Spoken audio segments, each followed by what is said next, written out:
At my daughter's lavish New Year's party, she threw away the $10 million black card Grandpa had given her and said sarcastically, "This thing looks like you picked it up from a dumpster. Dad, go ahead and take that toy to buy some atmosphere." I just stayed silent and held the black card tighter, remembering how my father had told me the card was special. When I took it to the bank, I was stunned to learn the truth, and my daughter had no idea that the toy card she despised actually contained such an enormous amount of money and would also become the ticket that sent her and her husband to prison. Hello everyone who found their way here. I'd love to know, drop a comment sharing where you're from and whether your grandparents ever taught you a lesson that changed everything. Those moments shape us forever. A quick note: this tale weaves fictional details into its framework for storytelling and reflection. Resemblances to specific individuals or locations are coincidental, but the wisdom about family and integrity is timeless. The black card hit the table like a grenade. My daughter laughed, called it trash, and walked away. I slipped it into my pocket without a word. I shouldn't have been at the party.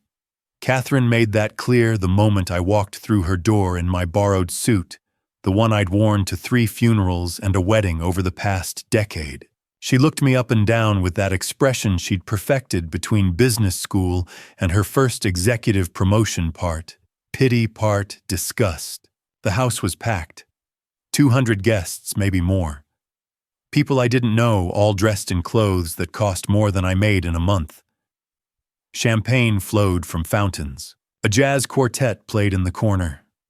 Everything gleamed crystal silver, the chandelier overhead that probably cost more than my yearly rent.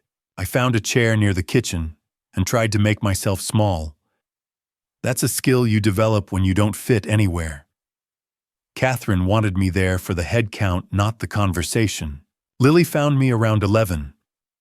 My granddaughter, 8 years old, climbed into my lap without asking. "Grandpa Walter," she whispered. "Why is everyone so loud?" "They're happy, sweetheart." "They don't look happy. They look like they're working." "Smart kid." She leaned against my chest, and I wrapped one arm around her, careful not to wrinkle the dress. Catherine would notice. Catherine always noticed. My father appeared just before midnight. George Thornhill, 84 years old, thin as a rail, but sharp as ever. He moved through the crowd, slowly using his cane. People parted for him automatically. He stopped near the fireplace and tapped his cane twice. The jazz quartet faded. Conversations died in waves. "Thank you all for coming," he said. "Before the year ends, I'd like to give a few special gifts to people I care about." He pulled out 3 black cards. Plain rectangles, the kind that could have been hotel room keys or nothing at all. He held them up, and the room went silent. "Catherine, Andrew, Walter, come up here." Catherine glided forward, all confidence and performance. Andrew followed my nephew, 28, and somehow both entitled and insecure. I stayed seated until Lily squeezed my hand. "Go on, Grandpa Walter. Grandpa George called you." So I went. I stood beside Catherine and Andrew, 3 generations of Thornhill family, and wondered what my father was doing. George handed each of us a card. Up close, they looked even plainer. Black plastic, slightly worn, no logo, no numbers. Just a name printed in small white letters. Mine said, Walter Thornhill. "These are keys," George said quietly. "Keys to something valuable. Whether you choose to use them or throw them away, that's up to you. But remember, value isn't always visible. Sometimes you have to trust the person who's offering." He looked at me when he said it. Not Catherine, not Andrew. Me. Catherine examined her card for exactly 3 seconds. Then she laughed. It wasn't polite. It was the kind of laugh that cuts sharp and public and designed to humiliate. "Dad, look at this." Birds of a feather, right? Grandpa's losing his mind handing out cheap plastic like it's something special, and you're clutching it like it's the crown jewels. This thing probably came from a dollar store. What bank would give a card like that to an old man halfway to the grave already? The room went silent. Stop living in Fantasyland, Catherine continued. Just throw it away and quit embarrassing me in front of my guests. Andrew burst out laughing. He walked to the trash can near the bar and dropped his card in. Thanks, Grandpa. I'll add it to my toy collection.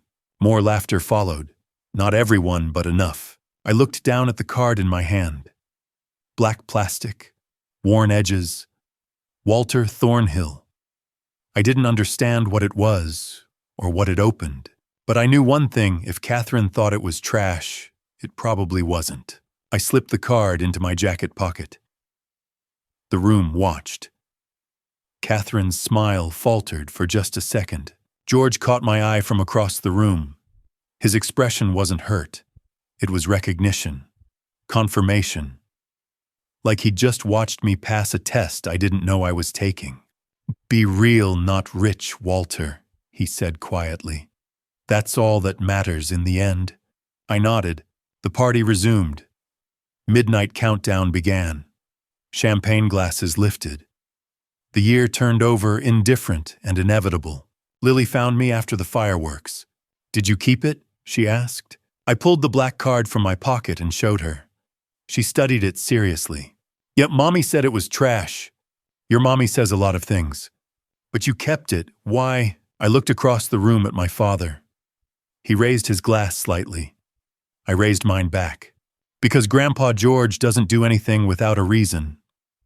I left an hour later. Patricia cornered me on the way out. You should have thrown it away.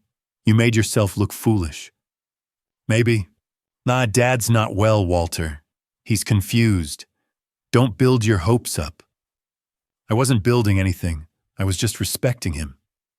I drove home in my 15-year-old sedan, the black card sitting on the passenger seat. I climbed the stairs to my attic unit and set it on the kitchen counter. It sat there in the dim light, plain and unremarkable. George had said softly that night, when the guests returned to their drinking, "Keep that card safe, Walter. It's worth more than anyone here could ever realize." I didn't understand then. But 2 days later, standing in a bank manager's office with my hands shaking and my daughter's words ringing in my ears, "Trash dollar store, embarrassing," I would. I almost threw the card away 6 times on the drive to the bank. Catherine's voice kept playing in my head, like a song I couldn't turn off. Plastic trash. Dollar store garbage. You're embarrassing me. But every time my hand moved toward the trash, I'd hear my father's last words at the party. Keep it safe, Walter. It's worth more than anyone could realize. So I kept driving. First National Bank sat in the heart of downtown Riverside Heights, all glass and steel, and the kind of modern architecture that made you feel small just looking at it. I parked 3 blocks away, because the garage cost $12, and I'd already spent $8 on gas I couldn't really afford. I stood on the sidewalk outside the bank for 10 minutes.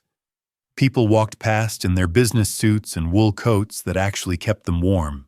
They moved with purpose, with accounts that mattered, and names the bank knew. I was 59 years old, wearing a coat held together with mismatched buttons, carrying a piece of black plastic my daughter had called trash in front of 200 people. What if she was right? What if I walked in there and they laughed? What if the card beeped? Red declined.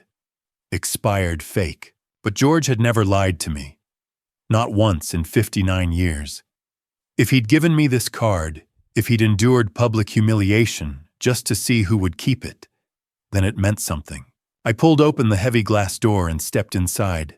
The bank smelled like money, marble floors, high ceilings, a chandelier that probably cost more than I'd made in my entire life. I approached the nearest teller, a woman maybe 25 with her hair pulled back tight. Her name tag said, "Jennifer. Can I help you?" she asked. I pulled the card from my pocket. It looked even cheaper under the bank's bright lights. "I need to verify this," I said. Jennifer took the card, barely touching it. She slid it through the scanner at her terminal. The computer screen flickered, then froze. She frowned, tried again. Same result. The screen went blank, then filled with text. Her polite smile disappeared. "One moment, sir," she said and picked up her phone. A woman approached from the back offices. Older than Jennifer, maybe 45, wearing a navy suit that probably cost more than my car. Her heels clicked against the marble like a countdown. "Mr. Thornhill, I'm Carol Winters, branch manager. Would you mind coming with me to my office?" I followed her through a maze of cubicles and glass-walled offices. Carol's office sat in the back corner, all windows and dark wood furniture. She closed the door, gestured to a chair. I sat. She took the card and slid it through a different scanner built into her desk. The computer hummed. The screen filled with text. Carol leaned forward, reading, her expression shifting from professional curiosity to something else. Surprise, maybe. Or concern. The silence stretched so long, I thought the machine had broken. "Mr. Thornhill," she finally said, and her voice had changed. "This card provides access to a trust account established in 1967. The account has been dormant for nearly 60 years. It was activated 3 days ago." She paused, met my eyes. "The current verified balance is $10 million. The world tilted. My ears started ringing, that high-pitched sound when your brain can't quite process what it just experienced. $10 million. Are you sure there's no mistake? My daughter said it was just a toy, just plastic trash." My chest wouldn't expand right. The air had turned thick, impossible to breathe. Carol's expression softened. "There's no mistake," she said gently. "The account is linked to your father's estate. It requires in-person verification with matching identification. Your name has been on this account since 1967. You were added the year you were born, since I was born. My father had set this aside before I could walk, before I could talk. 40 years this had sat waiting. And 3 days ago, at a party where my daughter had called it trash, and my nephew had thrown his away, my father had activated it. Catherine had called it garbage. She'd told me to throw it away, told me I was embarrassing her. Andrew had dropped his in the trash can like it was a joke. Patricia had told me not to build my hopes up, that Dad was confused. But my father had known. He'd known exactly what he was doing. He'd known who would keep it, and who would throw it away, and who would choose performance over truth. Carol walked me through the account structure, the verification process, the steps I'd need to take to access the funds. I nodded when it seemed appropriate, signed papers when she slid them across the desk. Took the printed receipt she handed me with my account balance listed in clean black numbers. I walked out of that bank in a daze, past Jennifer at her teller window, past the other customers with their normal lives, past the marble floors and the glass doors that closed behind me with a soft, expensive click. My car sat where I'd left it 3 blocks away. I climbed inside and sat there for 20 minutes staring at the receipt. The numbers didn't change. $10 million. Verified. Real. Mine. I pulled out my phone. Dad's number was still saved at the top of my contacts. Then I remembered. The party. After Catherine had finished tearing him apart, he'd pulled me aside near the coat room. "Come see me tomorrow evening, Walter. 7 o'clock. Don't tell anyone. Especially not Catherine. There are things I need to show you. Things about Catherine. Things that will break your heart. $10 million. My father had given me $10 million and told me not to tell my daughter. The same daughter who'd called it trash. My father knew something. Something bad enough that he'd waited until now to tell me. I put the car in drive and headed toward my father's house. Whatever waited there, whatever breaking I was about to experience, I was ready. Or at least I thought I was. 3 days after the bank, I sat across from my father in his study. The room smelled like old leather and secrets kept too long.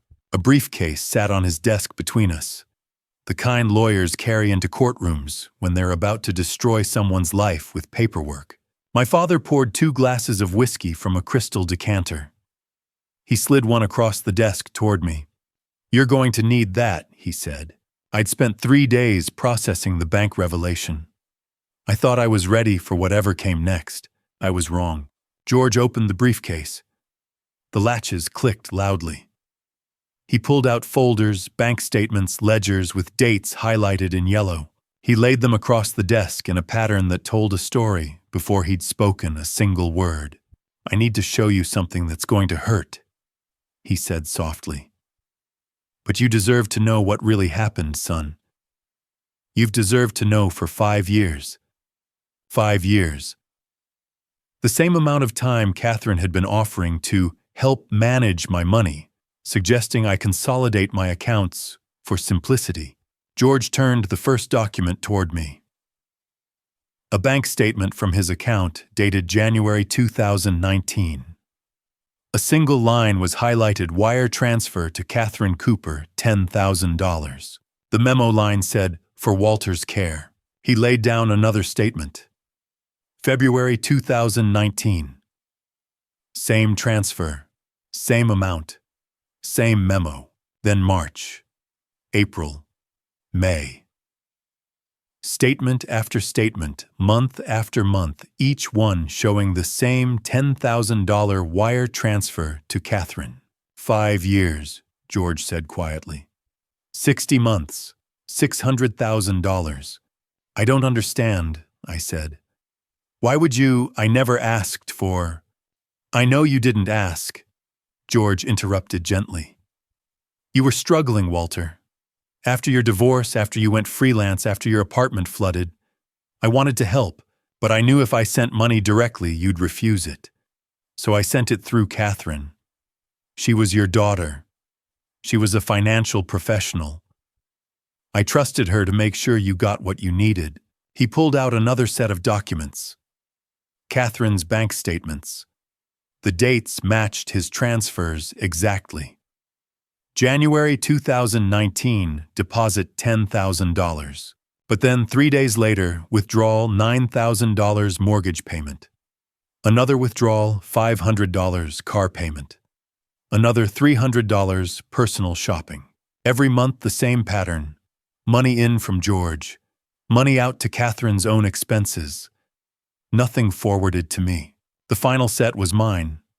My own bank statements from the same period. They showed Social Security deposits, small payments from freelance clients, occasional overdraft fees. No deposits from Catherine. No transfers suggesting someone had been helping me for 5 years. "I didn't know," I said. "I never saw any of this money, Dad." "Not a cent." George pulled out his phone. He scrolled through something, then turned it toward me. Instagram, Catherine's account. A photo from November 2022, Catherine in front of a Gucci store, shopping bags in both hands. The caption said, "Treating myself. I deserve it." The date was 3 days after George's November 2022 transfer. He scrolled again. March 2023, Catherine in Paris, standing in front of the Eiffel Tower. The caption, "Finally taking that vacation I've been dreaming about." The date was 4 days after the March 2023 transfer. He scrolled once more. November 2023. A selfie in Catherine's kitchen, champagne glass raised. The caption, "All the pieces falling into place." The date was 2 days after the $15,000 emergency transfer George had sent after my fall. I couldn't speak. She'd known. The whole time she'd known I was struggling. She'd known her grandfather was sending money specifically marked for my care, and she'd taken every cent and spent it on designer bags and Paris vacations and parties. She let me go without— I finally managed. My voice cracked. She watched me skip medications because I couldn't afford refills.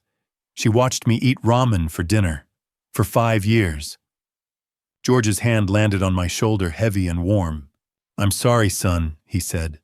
"I should have checked sooner." George was quiet for a long moment. Behind him, my mother's portrait watched us with that frozen smile. "There's something else," he said finally. "Something about your mother. About the day she passed." I looked up at him. His face was drawn older than I'd seen it look in years. "Catherine told us she arrived at the house around 6:55 that evening," George said slowly. "Said she found your mother already unconscious. Said she called me right away. But the neighbors heard your mother calling for help around 6:45. Mrs. Laura was in her garden. She assumed someone was inside. Catherine's car was in the driveway when I got home at 6:57. If she only arrived at 6:55 like she said, how did Mrs. Laura see her car 12 minutes earlier?" The room felt colder suddenly. My mother had died from a hypoglycemic episode. Diabetic emergency. Survivable if someone acts fast. Fatal if they don't. "You think Catherine was there earlier," I said. "I think her timeline doesn't match up," George said carefully. "And given what we now know she's capable of, I think we need to find out exactly when she arrived and what she did while she was there." "How do we do that?" "Security cameras, phone records, witness statements. I'd need help, though. I'd need someone who wants answers as badly as I do." He was looking at me, waiting. "What are you asking, Dad?" "I'm asking if you'll help me investigate," George said quietly. "If you'll help me find out what really happened the day your mother died. Because if Catherine was there while your mother was calling for help, if she had time to act and chose not to, then this is bigger than stolen money, Walter." My mother's portrait watched from the wall with eyes that would never see justice. "Yes," I said. "I'll help you." We started the next morning. Dad already had a list written in his careful handwriting: forensic accountants, private investigators, attorneys who specialized in financial crimes. I realized my father had been preparing for this moment long before he'd shown me those bank statements. He'd suspected Catherine for months. He just needed me to see it too. "First step is confirming the embezzlement beyond any doubt," he said. "Then we look at everything else. Your mother, your fall, any other incident where Catherine might have been involved, and the story doesn't quite add up." The first week we met with Dr. Alan Foster. Forensic accountant. Dad's list said, "Specializes in financial elder abuse cases." Foster sat across from us with reading glasses perched on his nose and went through every bank statement with systematic precision. "This isn't amateur work," Foster said after 2 hours. "Whoever did this understood exactly how to structure withdrawals to avoid triggering fraud alerts, small enough to stay under reporting thresholds, consistent enough to look like legitimate recurring expenses. My granddaughter is a certified financial planner," Dad said quietly. Foster looked up over his glasses. "That explains it. She knew the system." He made notes on a legal pad. "From what I'm seeing here, this is systematic embezzlement. $600,000 over 60 months. That's not accidental. That's calculated." By the second week, we were sitting in Martin Shepard's law office. Attorney Dad's list said, "Handles criminal cases involving family." Shepard listened to our summary, made notes, then leaned back in his chair. "Financial crimes are provable," he said. "Bank records don't lie. But you mentioned other incidents. A death, a fall. If we're building a case that shows pattern of behavior, we need documentation for everything. Phone records, security footage, medical reports, witness statements." "How do we get those?" I asked. "I file formal requests. Phone companies, neighbors with security cameras, hospitals, police reports. Some of it takes time. 4 to 6 weeks for phone records." He pulled out a form. "I'll need authorization to request your medical records from Thanksgiving, and we'll need to talk to neighbors who might have footage from the day your mother passed." The third week, I knocked on Mrs. Laura's door. She was 73, had lived next to my parents for 40 years. She invited me in for tea and listened while I explained what we were investigating. I've wondered about that day, she admitted. I was in my garden around 6:30 that evening. I heard Margaret calling out. She sounded distressed. I looked toward the house and saw Catherine's car in the driveway. I assumed Catherine was helping, so I went back to my gardening. My throat tightened. What time did you see the car? Must have been 6:45, maybe earlier, because George got home just a few minutes after I heard the calls. But the police said Catherine had just arrived, that she found Margaret unconscious and called George right away. But that didn't match what I saw. The car was already there. Would you be willing to provide a statement? If it helps you understand what happened to Margaret, yes. She was a good woman. She deserved better. Catherine had lied to the police, had claimed she arrived at 6:55 when neighbors had seen her car 45 minutes earlier, had claimed she found Mom unconscious when neighbors had heard Mom calling for help while Catherine's car sat in the driveway. By mid-February, we had an appointment with Dr. Benjamin Cross, the medical examiner who'd handled Mom's autopsy. He reviewed the report with us. Hypoglycemic coma, consult, Cross said. Time of collapse can be estimated based on blood glucose levels somewhere between 640 and 650 that evening. How long would she have had? Dad asked. 10 minutes, maybe 12. Hypoglycemic episodes are survivable with immediate glucose supplementation. Glucose tablets in the kitchen cabinet. Orange juice in the fridge. 30 seconds to retrieve and administer. That's all it would have taken. The police report says Catherine arrived at 6:55, I said. Cross glanced at the report. If that's accurate, your mother was likely unconscious when Catherine arrived. There wouldn't have been time to intervene. But if Catherine arrived earlier and didn't act, that's failure to render aid. The same week, my medical records arrived. Shepard reviewed them first, then called us into his office with a strange expression. The ER doctor made interesting notes, he said, sliding the report across. Patient reports falling downstairs. Injury pattern suggests forceful impact from behind, consistent with two-handed push rather than accidental fall. I stared at the words. Forceful impact. Two-handed push. The doctor had known, had suspected, had noted it in my chart. Late February, the phone records finally came through. Shepard spread the relevant texts across his conference table. December 15th, 2022, 6:52 p.m. Text from Catherine to Mark. Something's happening. Call you later. Sent during Mom's emergency. Catherine had been calm enough to text her husband, but not calm enough to open a cabinet. November 28th, 2024, 2:43 p.m. Text from Catherine to Mark. Done. He fell. Calling 911 now. Done. Like she'd completed a task. Like pushing her father down the stairs was something to check off a list. 3:17 that same afternoon.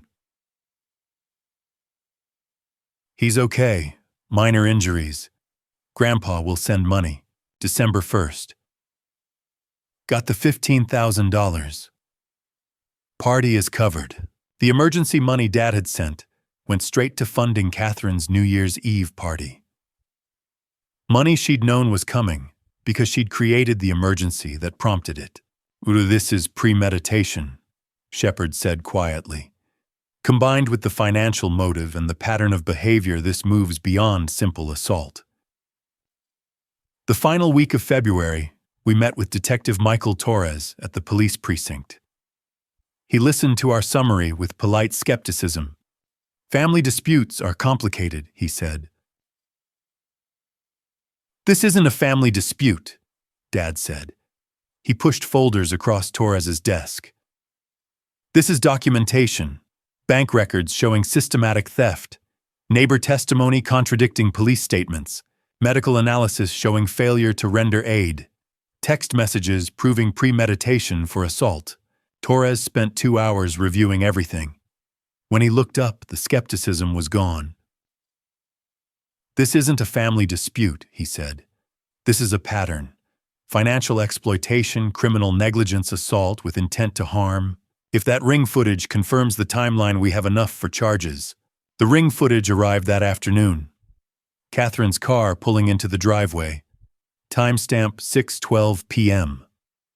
43 minutes before she'd told police she arrived. "We have enough," Torres said finally. "I'll contact the prosecutor. We can file charges by March 1st. We left the police station as the sun was setting. 7 weeks of investigation. Dad gripped my arm in the parking lot. "And before this goes any further," he said quietly, "I need you to see everything. The actual footage. The actual texts.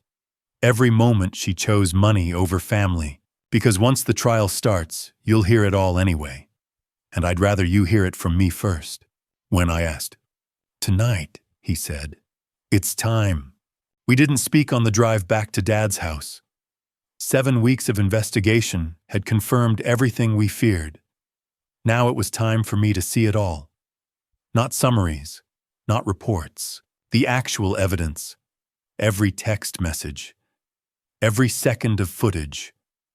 Every lie she told while people I loved suffered and died. Dad's Victorian study felt smaller that night.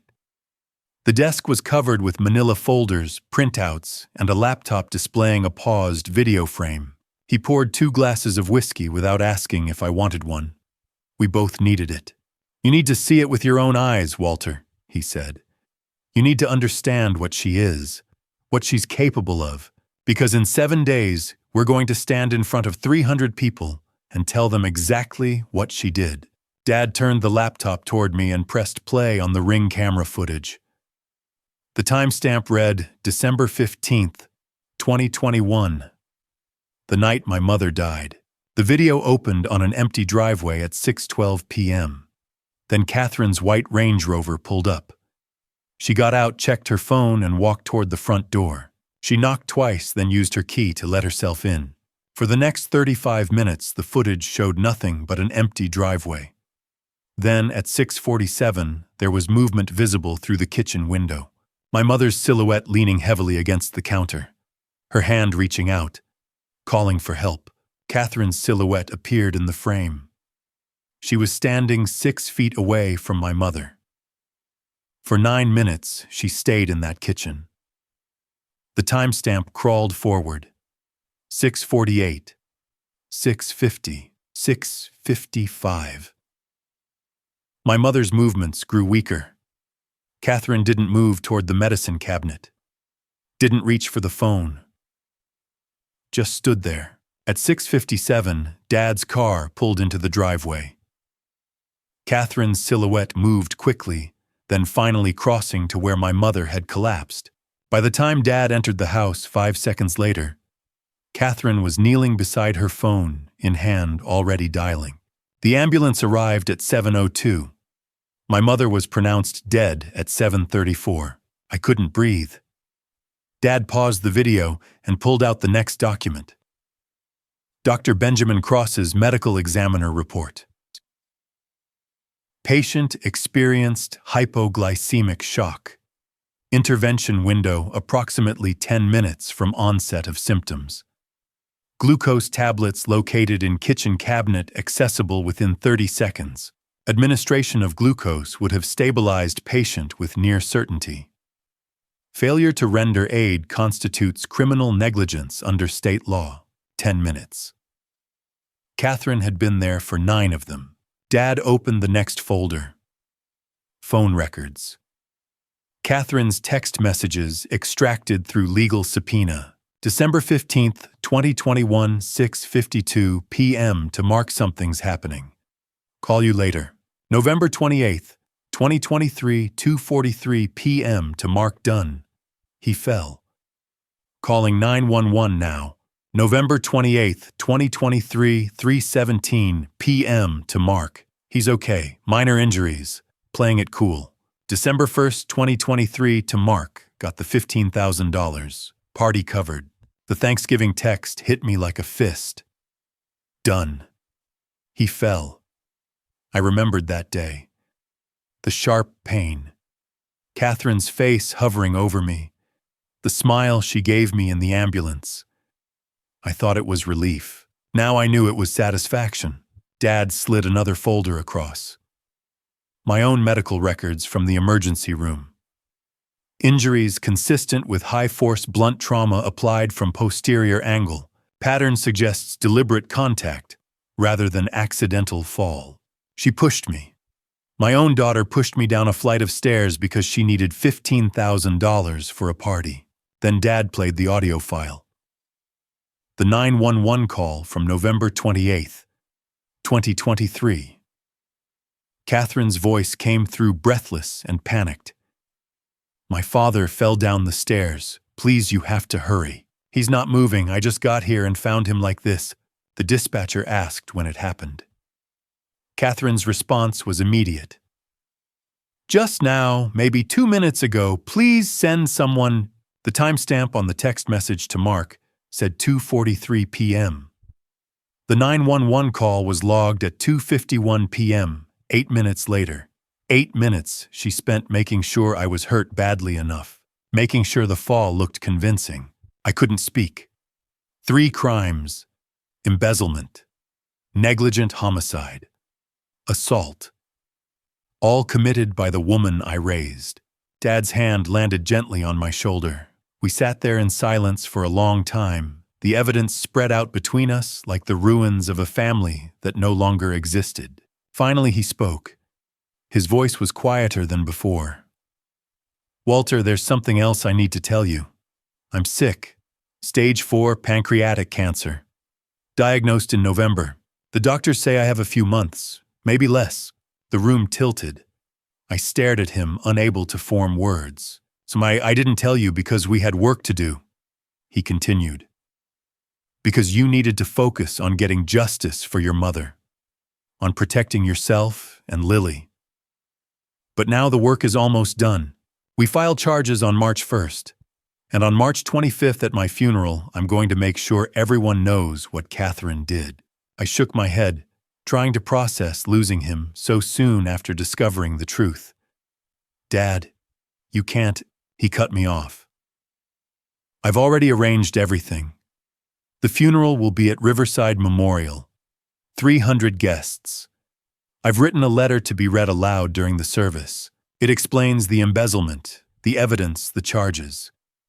Patricia and Andrew will be there. Catherine will be there. And you will stand beside me beside my casket and make sure the whole family knows what she is. His eyes locked onto mine. Will you do that, son? Will you stand with me when we expose the truth? I didn't hesitate. To the end, Dad. To the end. He nodded once, satisfied. Then he closed the laptop and poured us both another glass. 3 weeks later, on March 18th, he collapsed at home. The ambulance took him to Riverside General, but there was nothing they could do. He died 2 hours later, his hand in mine. His last words a whisper I'll carry forever. Make them see, Walter. Make them all see. The funeral was scheduled for March 25th. 7 days to prepare. 7 days to get ready to stand in front of 300 people and tell them that my daughter was a thief, a killer, and a liar. I didn't know if I was strong enough, but I knew I had to be. For my mother, for my father, for Lily. 7 days. Then the reckoning would begin. March came cold and gray. Dad spent the first 2 weeks teaching me everything I needed to know. How to present the evidence. What to say. When to stop. He was dying, and he was directing his own final performance. Every afternoon I sat across from him in the study while he coached me through the confrontation that would happen at his funeral. He wanted every detail perfect. I didn't realize how little time we had. I thought we had weeks. I was wrong. The first week of March, we rehearsed.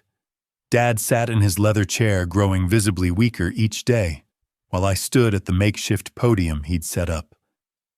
You'll stand at the pulpit, he said. So Carol will introduce you. You'll thank everyone for coming. Then you'll tell them why we're really gathered. I practiced showing the evidence, which piece to present when, how long to let each one sit. Dad corrected me constantly. Don't rush through the camera footage. Let them watch. Let them see her standing there while your mother calls for help. They need to feel it, Walter, not just see it.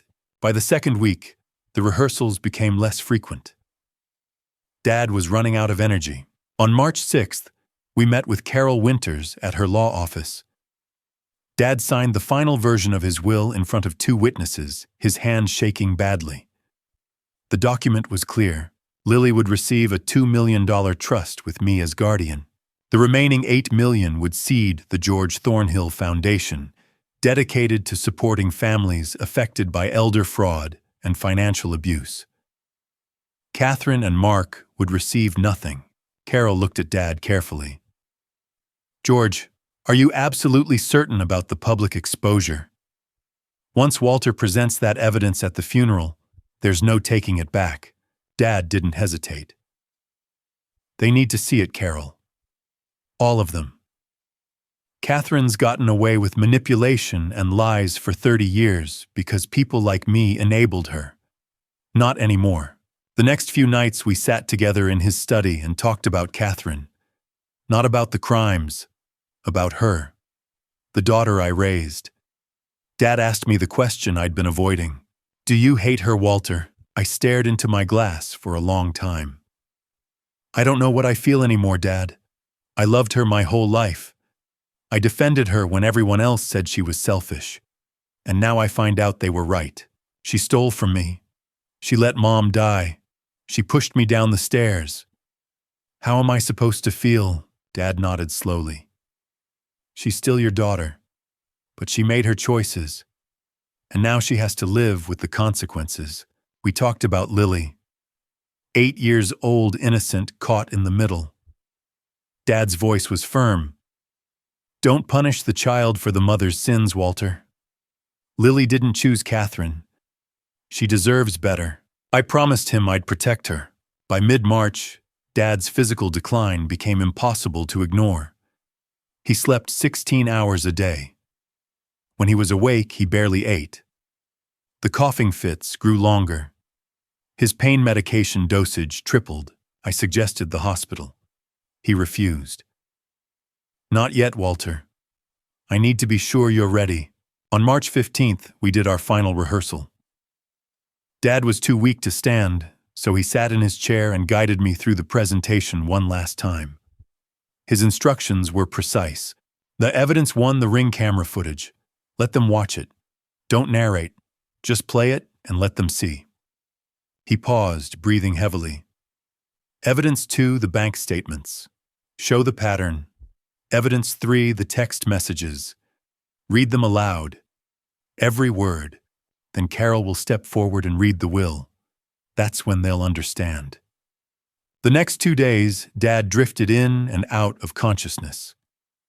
I stayed by his bedside, holding his hand, listening to him talk about Mom. At one point, he looked at me with clear eyes. You were always real, Walter. Never tried to be something else. That's rare. That's valuable. Be real, not rich, he whispered. That's what matters, son. That's all that ever really mattered. On the morning of March 18th, I found him collapsed beside the bed.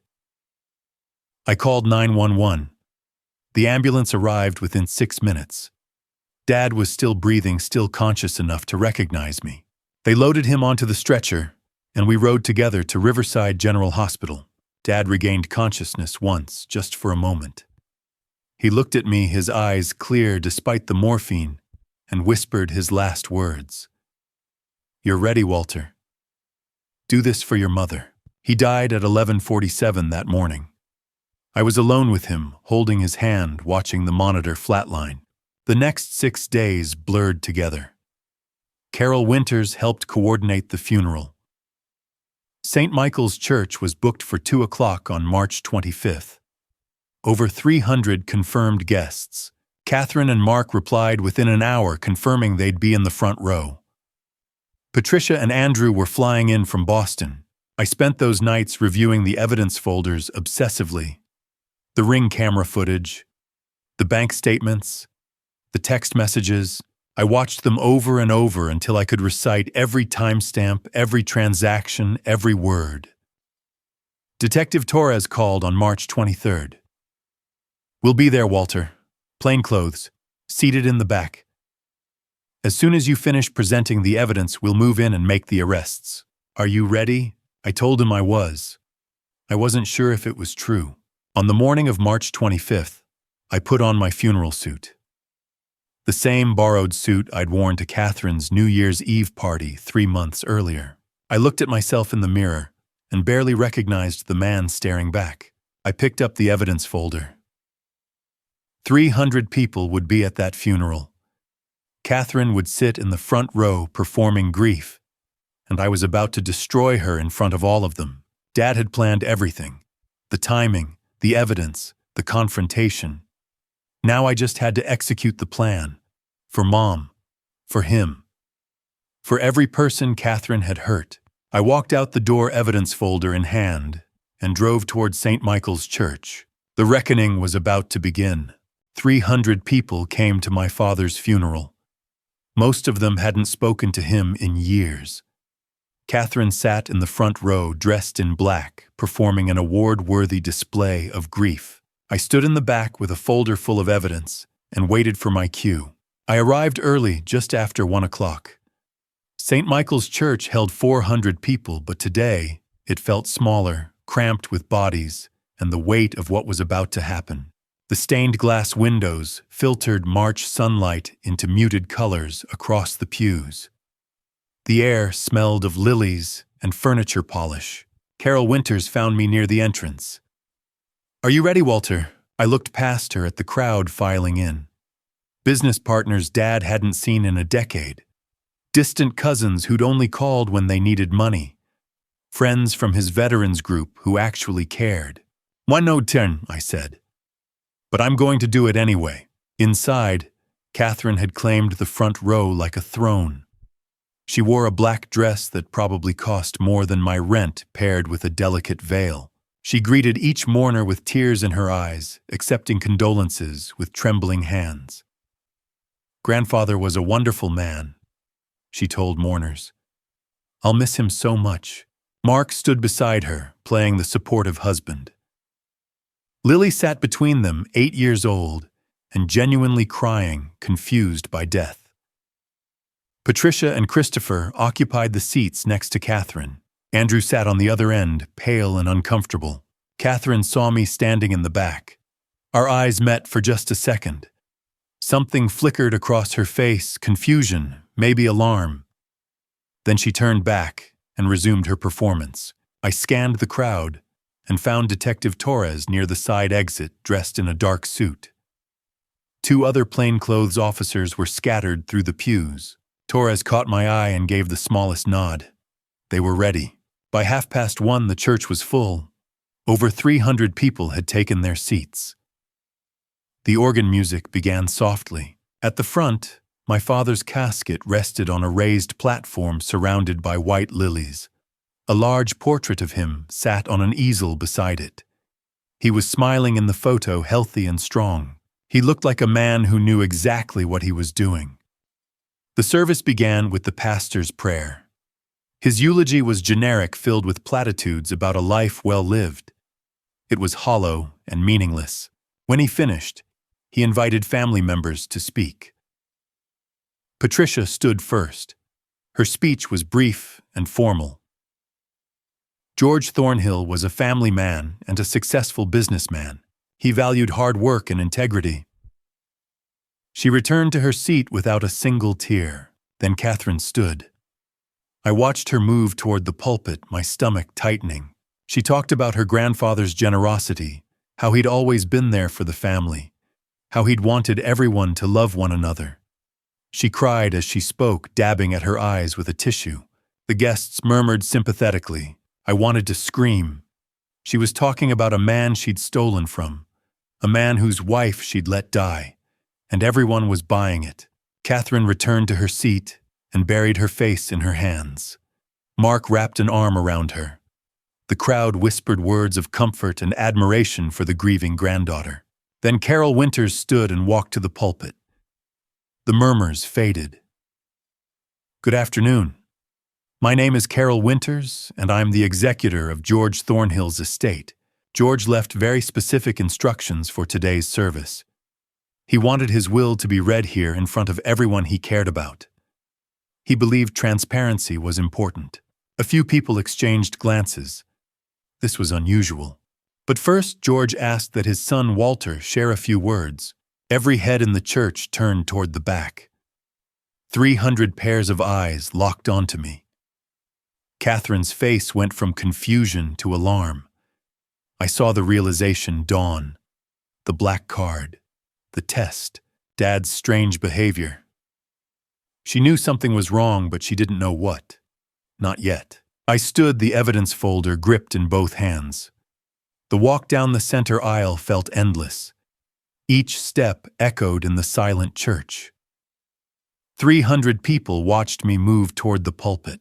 Catherine sat frozen in the front row, her performance forgotten. Mark's hand tightened on her shoulder. Patricia frowned. I reached the pulpit and turned to face the crowd. 300 faces, 300 witnesses. Catherine was directly in front of me, her eyes wide and unblinking. Lily looked up at me with innocent confusion. Detective Torres stood near the exit, ready. Carol Winters stepped aside but stayed close. I opened the folder. My hands were steadier than I expected. I withdrew the first document and set it on the pulpit. Then I cleared my throat. The microphone amplified the sound. I looked out at 300 faces. At Catherine in the front row, her performance frozen into something closer to fear. At Lily beside her, innocent and confused. At Detective Torres near the door. At my father's casket and the portrait of him smiling. "My father asked me to share this with all of you today," I said. My voice was steadier than I thought it would be. "He wanted you to know what really happened. Not the version you've been told. Not the performance you're watching. The truth." I pulled the first piece of evidence from the folder and held it up for everyone to see. Catherine's face went white. She knew what was coming. The first piece of evidence was a video. 46 minutes long. Dated December 15th, 2021. The day my mother died. I pressed play and let Dad's plan unfold exactly the way he'd taught me. I looked out at the 300 faces and spoke clearly. My mother, Margaret Thornhill, died on December 15th, 2021. We were told it was a tragic accident, a diabetic emergency. No one could have saved her. I let my eyes fall on Catherine in the front row. Her hands gripped the edge of the pew. That's what we were told. Carol moved to the projector. A white screen descended behind the altar. The lights dimmed. The video began. The timestamp read 6:12 p.m. A driveway. Empty. Then Catherine's white Range Rover pulled into frame. She got out, checked her phone, and walked toward the front door. "This is my daughter, Catherine," I said. Arriving at my parents' home, 6:12 in the evening. The crowd watched, confused. Catherine's breathing grew louder. At 6:47 p.m., my mother's hypoglycemic episode began. The neighbor, Mrs. Laura, heard her calling for help. The video's faint audio kicked in. A weak, desperate voice. "Help. Someone. Please." The crowd gasped. A few people covered their mouths. From 6:48 to 6:57 p.m., Catherine is visible in the kitchen window. You can see her here. The video showed Catherine's silhouette standing near the counter. Not moving. Not reaching for anything. Just standing. The timestamp crawled forward. 6:49, 6:52, 6:55. 9 minutes while my mother's voice grew weaker. At 6:57 p.m., my father arrived home. George's car appeared in the driveway. He rushed inside. 30 seconds later, Catherine was kneeling beside my mother, phone in hand. At 7:34 p.m., my mother was pronounced dead. I let the silence sit. Then I turned back to the crowd. Catherine told the police she arrived at 6:55, that she'd just walked in and found my mother unconscious. I pointed at the screen. The camera shows she arrived at 6:12, 43 minutes earlier. Whispers of confusion and shock rippled through the pews. Catherine stood abruptly. This is edited. I didn't hear anything. I didn't know she was... I pulled out the next document. This is the medical examiner's report. I read aloud. Hypoglycemic episodes are survivable with immediate glucose supplementation. The patient had a 10-minute intervention window. Glucose tablets were located in the kitchen cabinet within arm's reach. 30 seconds of action would have saved her life. I looked up and met Catherine's eyes. You were in that kitchen for 9 minutes while my mother called for help. The glucose tablets were less than 3 feet away. The murmurs grew louder.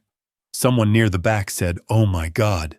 Catherine's voice rose shrill. I didn't hear her. I swear I didn't. You texted your husband at 6:52 p.m., I said calmly. During those 9 minutes, you were calm enough to send a text message. Catherine's knees buckled. She dropped back into the pew. I moved to the second piece of evidence. My father sent Catherine money for 5 years, I said. $10,000 a month. The memo line on every transfer read, "For Walter's care." Carol brought up the new image. Bank statements. Rows and rows of them. 60 months of transfers. Each one highlighted. Each one marked. "For Walter's care." At the bottom a total. $600,000. My father trusted Catherine to give this money to me. I was struggling, divorced, freelancing, barely making ends meet. He wanted to help. I looked out at the crowd. I never received a single dollar. The murmurs turned darker. Confusion became anger. Carol switched to the next slide. 3 columns side by side. Column 1. George's account. Transfers to Catherine. $10,000 every month. For Walter's care. Column 2. Catherine's account. Deposits from George. Withdrawals the same day. Mortgage. Car payments.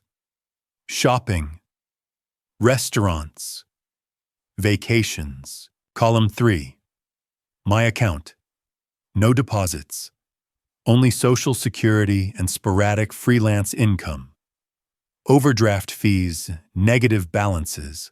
Every month for 5 years, Catherine took the money my father sent for me and spent it on herself, while I skipped medication, while I ate ramen to survive. Carol clicked to the next slide. Instagram posts. Catherine's account. The dates lined up perfectly. November 2022.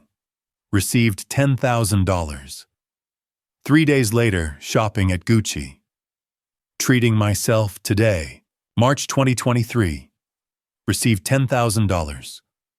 4 days later, a post from Paris. Much needed vacation. November 2023. Received $15,000. The next day, her New Year's Eve party. Party planning complete. The crowd stared at Catherine with open disgust. Patricia stood her face red. This is ridiculous. Catherine would never... Bank records don't lie, Patricia, I said. Catherine stood again, her voice breaking. I was managing the money, I was investing it. I was going to give it to Dad when I interrupted. When I needed it every month for 5 years. You never asked, Catherine shouted. You're a financial planner, I said evenly. Dad told you explicitly that the money was for my care. You knew. Catherine turned to the crowd. He's twisting everything. Grandfather was senile. The murmurs turned hostile. People who'd known George shook their heads. Catherine whirled back to me. You're just angry because you didn't get grandfather's money. This is all about your greed. I didn't flinch. This is about what you did, what you chose. Every single month. Mark grabbed Catherine's arm. Sit down. Catherine jerked her arm away. No, I'm not going to let him. There's one more piece of evidence, I said. Catherine froze. The color drained from her face. She knew exactly what was coming. I looked at her steadily. About Thanksgiving last year. About my fall. Catherine's knees buckled. Mark caught her arm. Lily started crying. Patricia leaned toward Catherine. What is he talking about? Catherine shook her head, unable to speak. I pulled the third folder from the pulpit. Catherine's eyes went wide, panicked. She looked toward the exit. Detective Torres took a step forward, blocking the aisle. I opened the folder and looked out at the crowd. 300 people. 300 witnesses. On November 28, 2023, I went to my daughter's house for Thanksgiving dinner. I thought she wanted to reconcile. I was wrong. Catherine's voice cracked into a scream. No, don't, you can't. But I'd already started. I held up the first page. Text message from Catherine to Mark. November 28th, 2:43 p.m. Before I show you the moment everything came to light, pause with me. Comment below, have you ever had to expose someone you love? Because staying silent would mean letting them continue hurting others. I want to know what you think and that you're still with me on this journey. A quick reminder, this story contains some imagined details added for dramatic and educational impact. If you'd prefer not to continue, this is your chance to step away. The message appeared on the screen. November 28th, 2023. 2:43 p.m. From Catherine to Mark. 5 words. Ma done. He fell. Calling 911 now. The church went silent. Then someone gasped. Then Catherine screamed. The screen showed the full text thread. Every message. Every timestamp. 2:43 p.m. done. He fell. Calling 911 now. 3:17 p.m. He's okay, minor injuries. Grandfather will send money. December 1st. Got the 15,000. Party covered. I read each one aloud slowly, letting every word land. The crowd was horrified. This wasn't embezzlement anymore.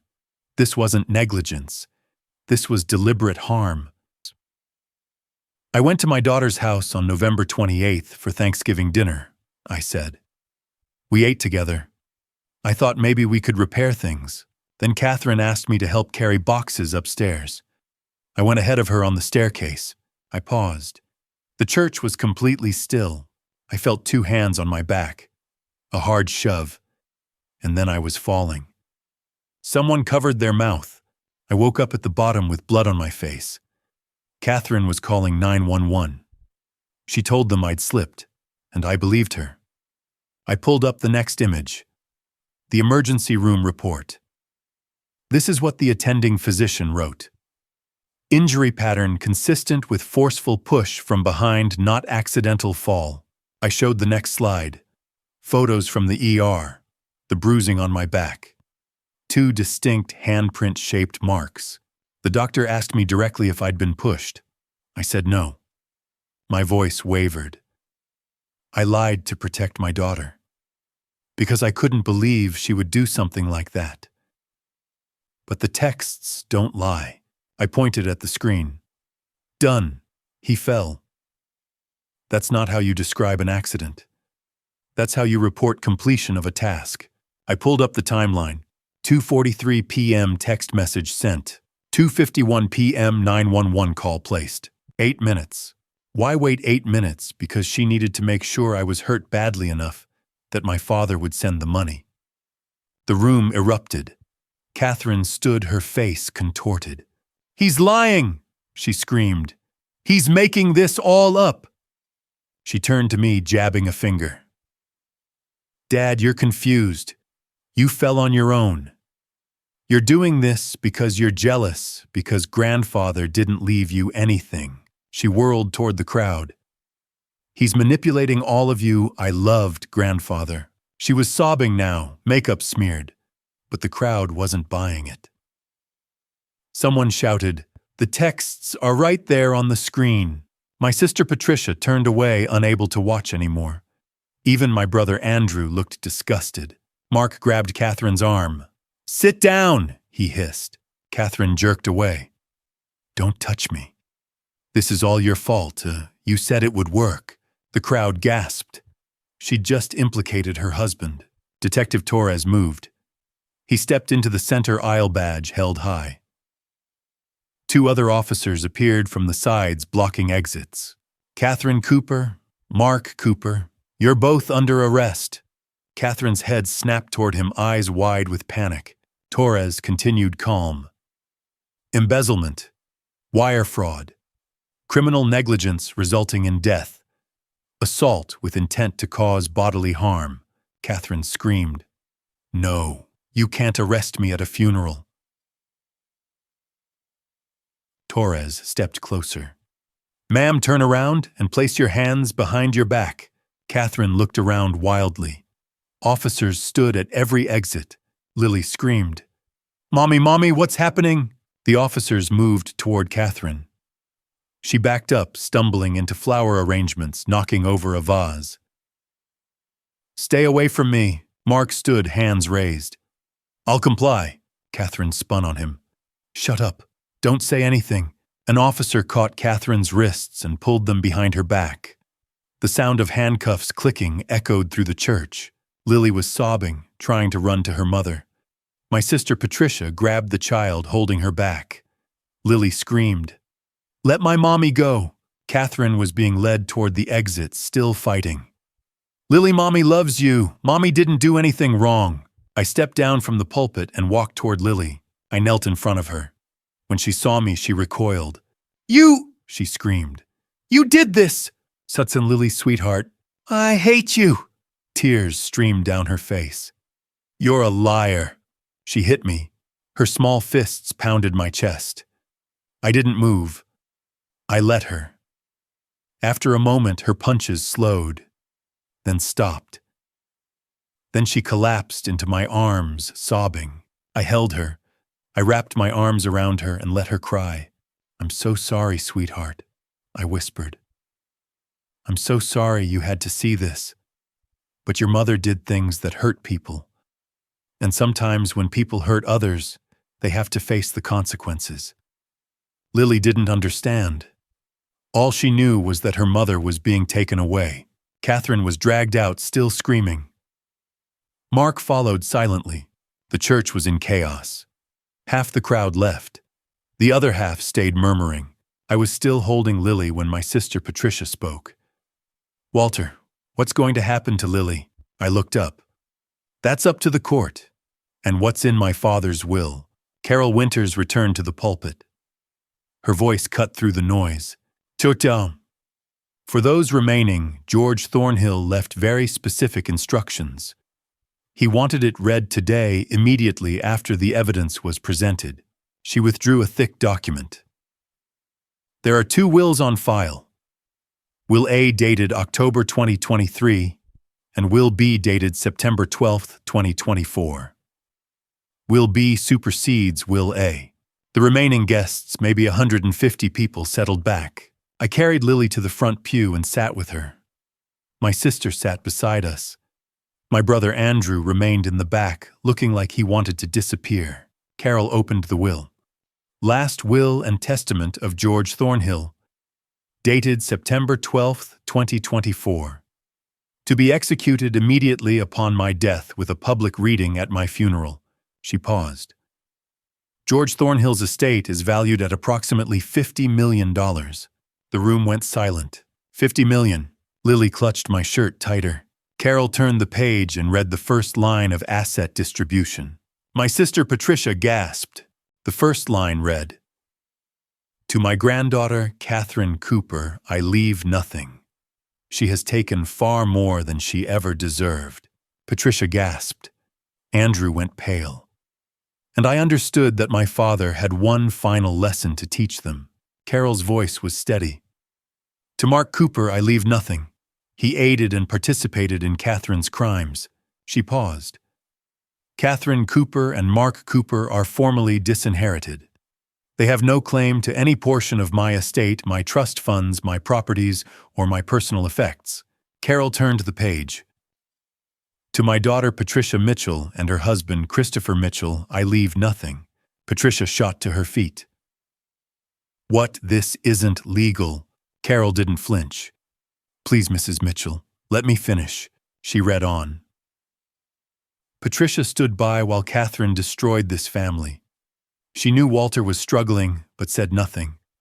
She chose comfort over conscience. I will not reward that. Patricia's face turned red. This is insane. My father wasn't in his right mind. I'll contest this. Carol's voice cut through. The will was witnessed by 3 independent parties and notarized. George underwent a full psychiatric evaluation in August to confirm his testamentary capacity. This will is ironclad. Patricia sat down, hard hands shaking with fury. Carol turned another page. To my grandson Andrew Mitchell, I leave nothing. Andrew didn't react. He just slumped further into his seat. Carol read the explanation. Andrew threw away the gift I gave him on New Year's Eve. His choice was clear. He values nothing that doesn't come with an obvious price tag. Andrew opened his eyes briefly, then closed them again. He looked like he'd been expecting this. Carol's voice softened. To my great-granddaughter Lily Cooper, I leave a trust fund valued at $2 million. The crowd gasped. This trust will be held and managed by Walter Thornhill as legal guardian. Lily may access the fund for education, health care, and reasonable living expenses until age 25, at which point the remaining principal will become hers entirely. She paused. Lily is innocent. She deserves a chance to grow up differently than her mother did. Walter, if you're hearing this, you know what I'm asking. Raise her to be real. Teach her what being real means. Don't let her become what Catherine became. I felt tears welling up. Lily looked up at me, confused. What does that mean, Grandpa? My voice came out thick. It means great-grandpa George wants me to take care of you. If your mother can't. Lily buried her head in my chest. Carol turned to the next page. To my son Walter Thornhill, I leave the entirety of the remaining estate. She paused. The room was silent, including my home and all personal effects valued at $8 million. Commercial properties and investment portfolios valued at $18 million. Trust funds and securities valued at $20 million. Life insurance policies valued at $2 million. Another pause. Total estate value after deducting Lily's trust, $48 million. Absolute silence. $48 million. I couldn't process the number. Patricia screamed, "No, this is theft!" Walter manipulated him. Carol's voice was firm. Mrs. Mitchell, you need to leave. I'm not going anywhere. This will is fraudulent. Carol gestured to an officer. Patricia was escorted out, still shouting about lawyers and lawsuits. Christopher followed silently. Andrew stood, walked to the exit without a word, and let the door slam. The remaining crowd watched in silence. Carol pulled out another set of pages. George left a letter to be read alongside the will. She unfolded the handwritten pages. In my head, I heard my father's voice. Connie, if you're hearing this, I'm gone. And if Carol is reading it at my funeral, as I requested, you've just seen Catherine arrested. You know what she did. You know what I discovered. And you understand why I made these choices, Carol continued. I gave Catherine every opportunity. I trusted her with money, with responsibility, with caring for my wife. She chose greed every single time. She stole from Walter when he was struggling. She stood by while Margaret suffered and died.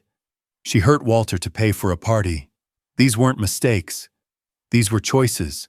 The crowd was completely still. Walter kept the black card I gave him on New Year's Eve. The others threw it away or called it trash. Walter trusted me even when it seemed foolish. That's integrity. That's being real. Carol's voice grew softer. Be real, not rich, Walter. That's all I ever wanted from you. That's all I want for Lily. Money doesn't make you a better person. It just reveals who you already are. Catherine was always greedy. Money just gave her the tools. You were always honest. Money will give you tools too. Use them for good. Carol folded the letter. The remaining crowd sat in silence. Several people were crying. She looked out at the pews. The reading of the will concludes here. This service is now dismissed. People began to stand, slowly filing out. A few approached me. Your father was a good man. I'm so sorry about what Catherine did. I nodded, unable to form words. Lily had fallen asleep in my arms, exhausted from crying. Eventually the church was empty. Just me, Lily, and Carol. Carol sat beside me. Are you okay, Walter? I shook my head. No, but I will be. She nodded. The trial will begin in about 6 months. You'll have to testify. I know. And Lily, guardianship is going to be complicated. Catherine will fight it from prison. You're going to need a family law attorney. I looked down at the sleeping child. She's my family. I'm not letting her go anywhere. Carol smiled faintly. Good. Your father believed you'd say that. I carried Lily out of the church into the cold March afternoon. Behind us, my father's casket waited to be taken to the cemetery. Ahead of us, news vans lined the street. Reporters shouted questions. Camera flashes went off. I shielded Lily's face from the cameras and walked toward my car. The same old sedan I'd been driving for 15 years. Broken radio. Held together with rust and prayers. I'd just inherited $48 million, and I was still driving a car with a cracked windshield and duct tape on the bumper. Dad would have laughed. I buckled Lily into the back seat. My phone buzzed. A text from Detective Torres. Study arraignment scheduled for March 27th. Catherine and Mark denied bail. Trial likely in September. 6 months until the trial. 6 months to figure out how to raise a child who just watched her mother get arrested. 6 months to decide what to do with $48 million. 6 months to become worthy of my father's final words. Be real, not rich. I started the car and drove home. Lily slept in the back seat. The black card that had started all of this was still in my wallet. And somewhere in a jail cell, Catherine was learning that a performance only works when your audience still believes you.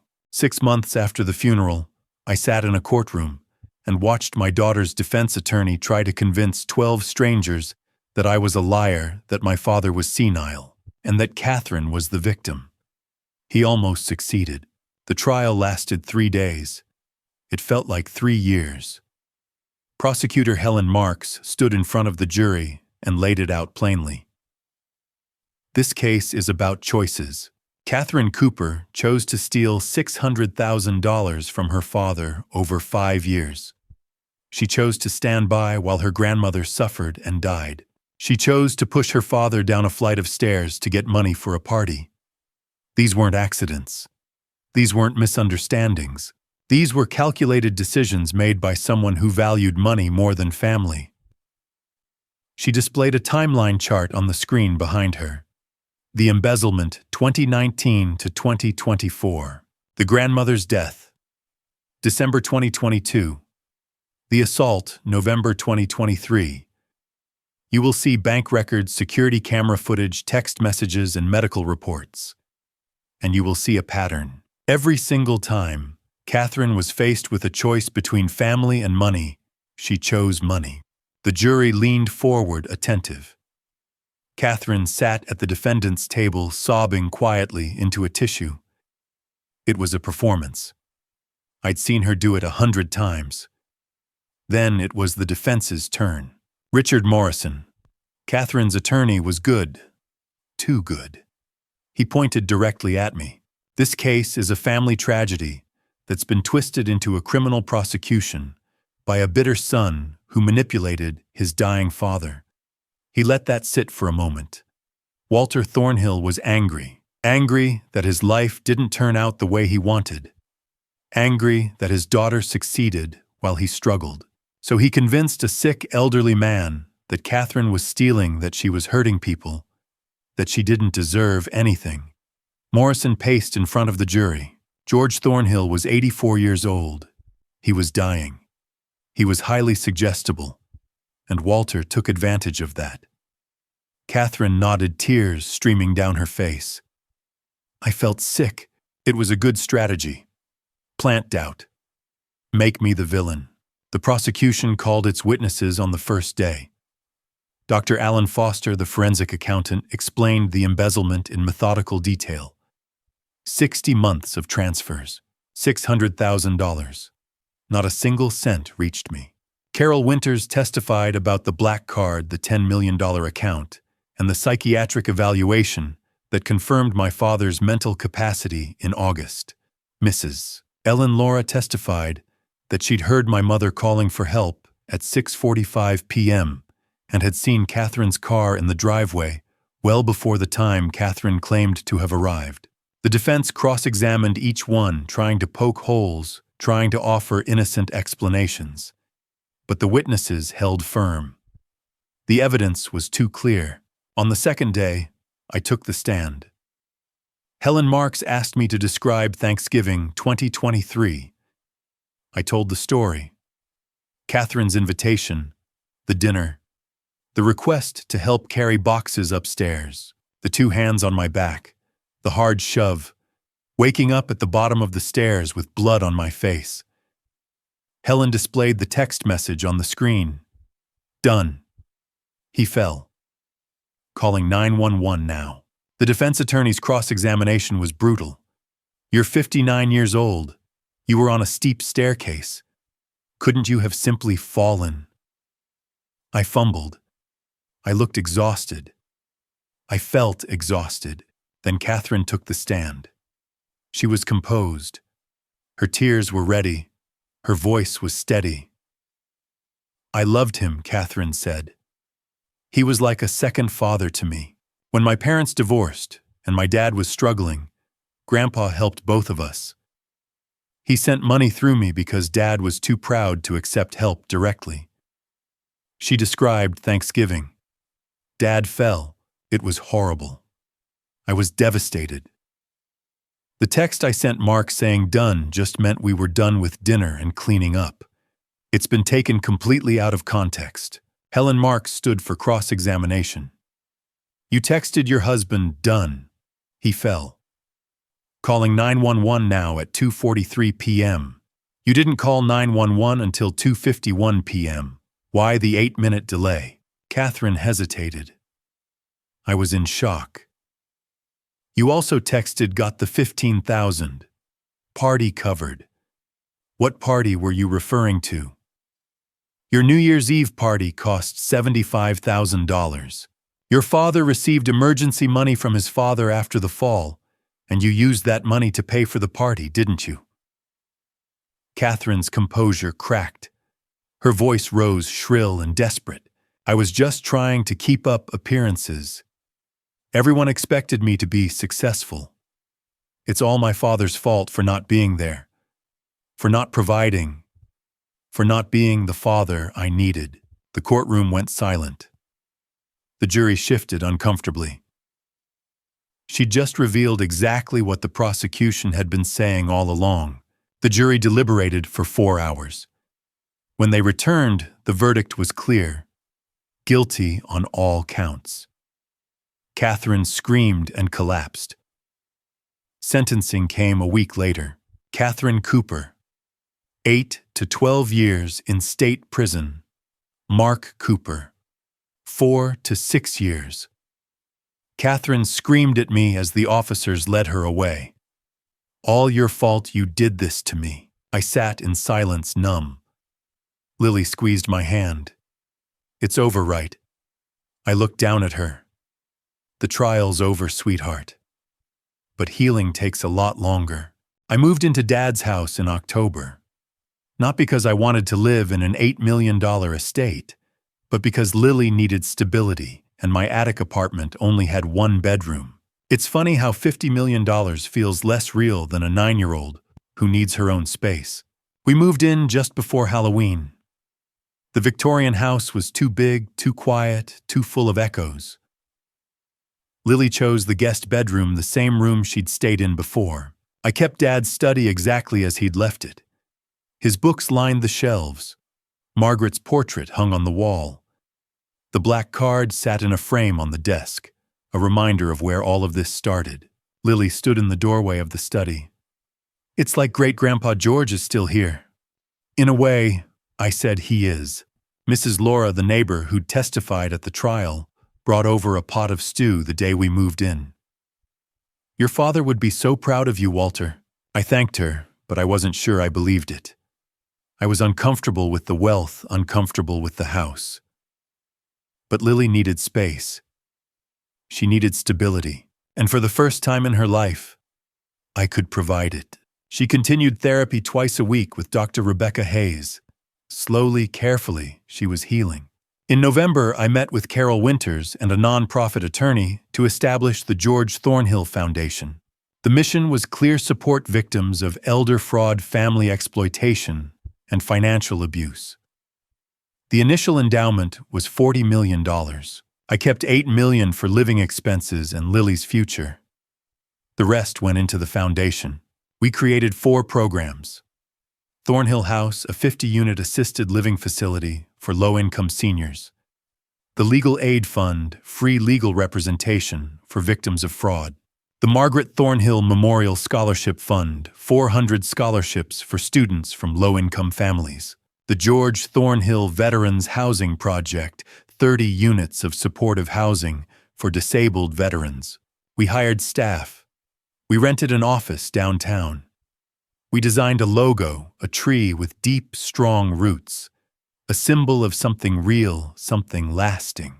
By December, the foundation was operational. Our first case came through the Legal Aid Fund. Her name was Ellen Roberts. She was 72. Her son had defrauded her of $80,000 over 2 years. She was bankrupt. We provided an attorney and a private investigator. I insisted on meeting her in person. We sat in a small conference room. Ellen was thin, frail, her hands trembling. "Your situation," I said carefully.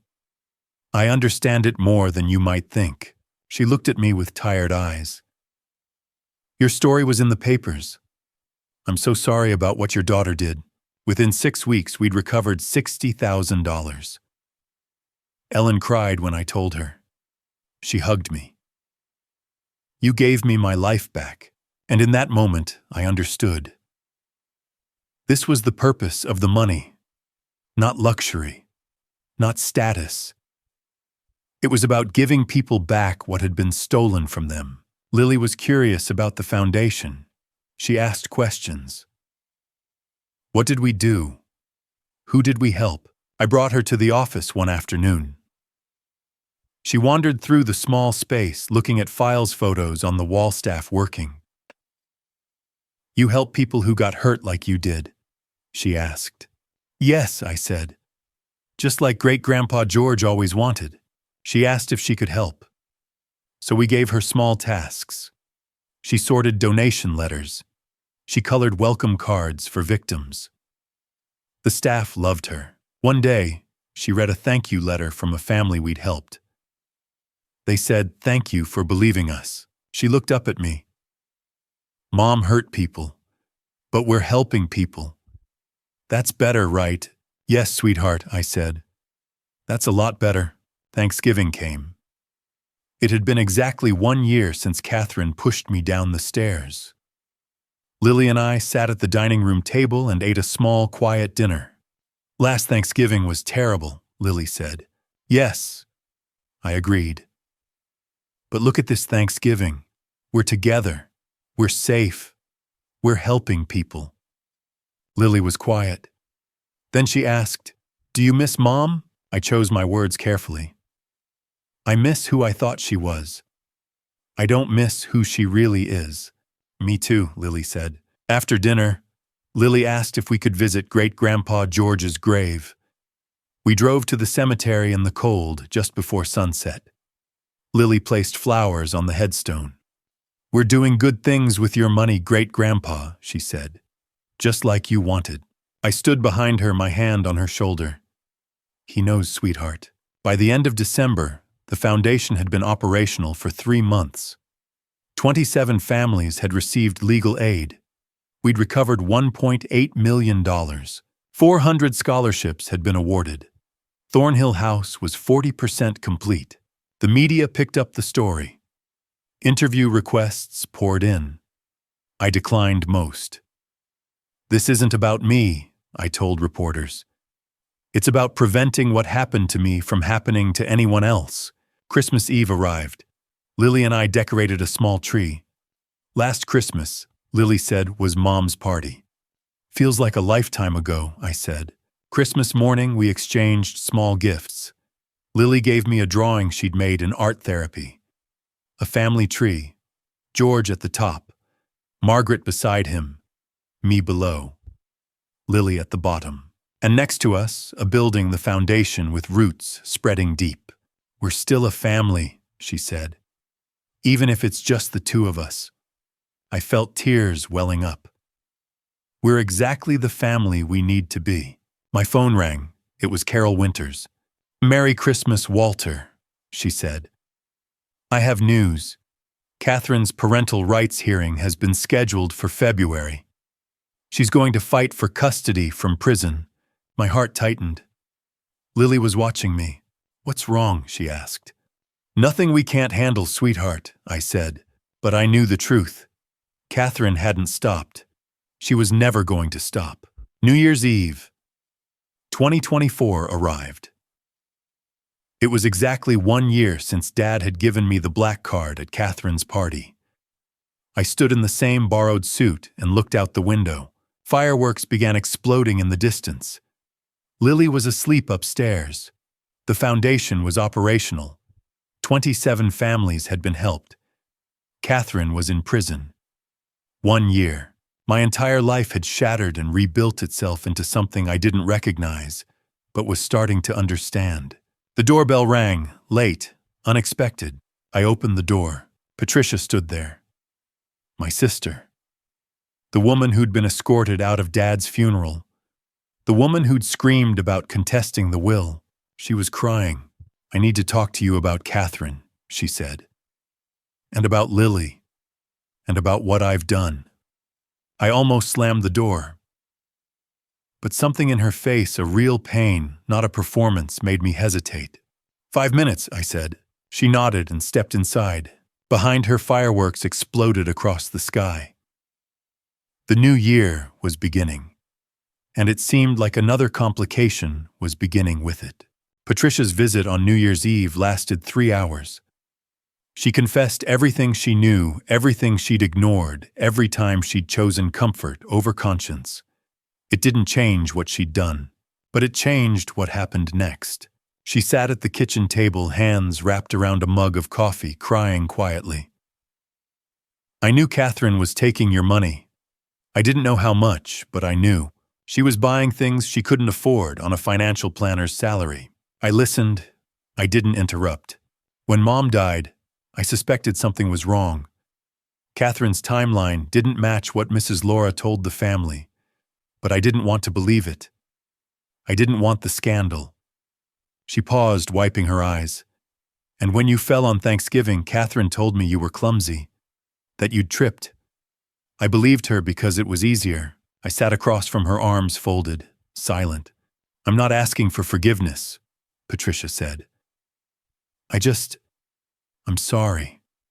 For all of it. For not protecting you. For not seeing what Catherine really was." "Why are you here, Patricia?" I asked. She took a shaky breath. "Because my daughter is fighting for custody of Lily from prison, and I can't let her win. I'll testify against her if you need me to." I was genuinely surprised. "You would do that? It's the least I can do." In January, Patricia filed a will contest. She claimed Dad wasn't in his right mind when he wrote Will B, that I'd manipulated him. The hearing was brief. Judge Wellington reviewed the evidence. Carol presented the psychiatric evaluation from August, showing Dad was fully lucid. She presented witness testimony. The judge took 45 minutes to review everything. Then he dismissed the case. George Thornhill was fully competent. The will stands. Patricia left the courtroom and found me in the hallway. "I'm sorry I had to try." Christopher insisted. "I understand," I said. "But it's over now. In March." Andrew showed up at the house unannounced. He was awkward, apologetic. "I was terrible at the party. I threw away the black card. I'm sorry." Then he asked to borrow $500,000 to start over. "No," I said. "Why not you have 50 million? You didn't speak up when it really mattered, Andrew." He left angry. "You're just like Catherine. It's all about the money with you people." I closed the door and didn't respond. Also in March, Christopher tried to manipulate Lily. He approached her at school during recess in direct violation of the guardianship order. He offered to help her visit her mother. The school called me immediately. I filed for a restraining order. Christopher was banned from any contact with Lily. Patricia called me that night. "I didn't know he was going to do that. I'm divorcing him." Good," I said. Between January and April, 18 letters arrived from Catherine, all addressed to me. I didn't open a single one. I stacked them neatly in the drawer of Dad's desk. Lily asked me about them one afternoon. "Why don't you read them?" "Because I'm not ready to hear excuses." "Do you think Mom's sorry?" I chose my words carefully. "I think she's sorry she got caught." Lily thought about that. "Those are different, aren't they?" "Very different." There was one letter addressed to Lily. I hadn't given it to her. Dr. Hayes advised me to wait. "Let her ask for it. Don't force it." Lily's therapy sessions continued twice a week. In April, Dr. Hayes pulled me aside. "She's made remarkable progress, Walter. She's processing the trauma. She's starting to understand that her mother's choices weren't her fault." The guardianship hearing took place in February. Catherine filed for custody from prison claiming she'd reformed and that I was poisoning Lily against her. The hearing was in front of Judge Wellington. Catherine appeared via video from prison. She was calm, composed, crying on cue. "I made mistakes," Catherine said, "but I'm still her mother. I have rights. Walter has poisoned her against me." I testified about Lily's stability, her progress in therapy, her participation in the foundation. Dr. Hayes testified. "Lily is thriving with Walter. Removing her from his care would constitute serious psychological trauma." Lily was interviewed privately by the judge. When she came out, she looked at me and nodded. "I want to stay with Walter," she'd told him. Catherine lost control. "This is kidnapping. He's stealing my daughter." Judge Wellington was unmoved.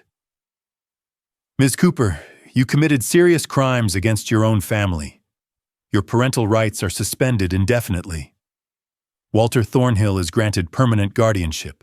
Catherine screamed as the video feed was cut. I exhaled. Lily was safe. Officially, permanently safe. In April, I set boundaries with what was left of my family. I met Patricia one last time. "You can see Lily, supervised visits, once a month. If you stay sober and stay away from Christopher." "Thank you," she said. "That's more than I deserve." "This isn't for you," I told her. "This is for Lily." Patricia nodded and left. Andrew sent a text. "I'm sorry. I was wrong."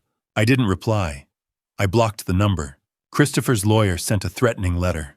Carol handled it. "No grounds. Go away." Christopher backed off. Catherine's 18th letter arrived. I filed it with the others. Maybe someday I'd read them. But not today. Lily asked me one night before bed. "Are we safe now?" "We're safe, sweetheart. Forever. I'll make sure of it." By April, the foundation had helped 47 families. Thornhill House was 70% complete. Life was settling into a rhythm. Catherine was in prison. Mark was in prison. Lily was safe and thriving. May arrived warm and bright. Lily had turned 10 in April. We'd had a small party foundation staff, Mrs. Laura and Patricia, who came sober and supervised. One morning, Lily came to breakfast with a question I'd always feared. "Walter," she said quietly, "can I visit Mom?" I'd known this was coming. Dr. Hayes had warned me. A child needs to see for herself, needs to understand, needs closure. "Why, sweetheart?" I asked. Lily pushed her cereal around. "Because I need to know if Mom is really sorry. Really sorry. Not sorry to get out of trouble, sorry. Actually sorry." I thought about the 18 unopened letters, the manipulation, Catherine's performance at the custody hearing. "If we go," I said carefully, "you might not get the answer you want." "I know," Lily said, "but I need to try." So I made the call. I scheduled the visit. And I prepared to watch my granddaughter face the woman who had hurt so many people, but still couldn't see what she'd done wrong. The visitation room at Fairview Women's Correctional smelled like disinfectant and desperation. Lily sat across from her mother for the first time in 14 months and asked the question I had always feared she would ask. "Why did you do it, Mom?" I sat beside Lily in the plastic chair bolted to the floor and watched Catherine's face shift through a dozen expressions in the space of 3 seconds. Surprise, fear, calculation. The girl who once believed every word her mother said now waited for an answer with the patience of someone who already knew the truth, but wanted to hear it spoken aloud. Catherine wore the standard issue orange jumpsuit. Her hair was shorter than it had been at the trial, and the makeup she used to apply so carefully was gone. She looked older and smaller than she had in the courtroom. She reached across the table toward Lily's hand, but the girl pulled back. We had spent the first week of May preparing for this moment. Dr. Rebecca Hayes met with Lily 3 times before the visit. Lily told Dr. Hayes that she wanted to know if her mother was really sorry or if she was just pretending. I drove Lily to Fairview on the Sunday of Mother's Day weekend. It was a 2-hour drive, and Lily was quiet for most of it. She held a folded piece of paper in her lap, a list of questions she had written down the night before. Catherine leaned forward, and her voice took on the soft, pleading tone I had heard 100 times before. "Baby," she said, "I made mistakes. I know that. But you have to understand, your grandfather turned everyone against me." Lily did not move. She kept her hands folded on the table and her eyes locked on Catherine's face.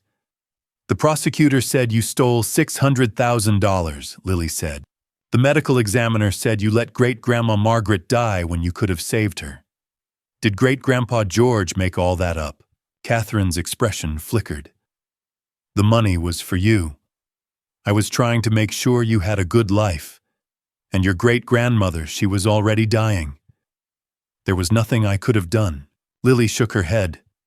"The medical examiner said you were in the kitchen for 9 minutes. The glucose tablets were 3 feet away. You sent a text message at 6:52 while she was dying." Catherine's face went pale.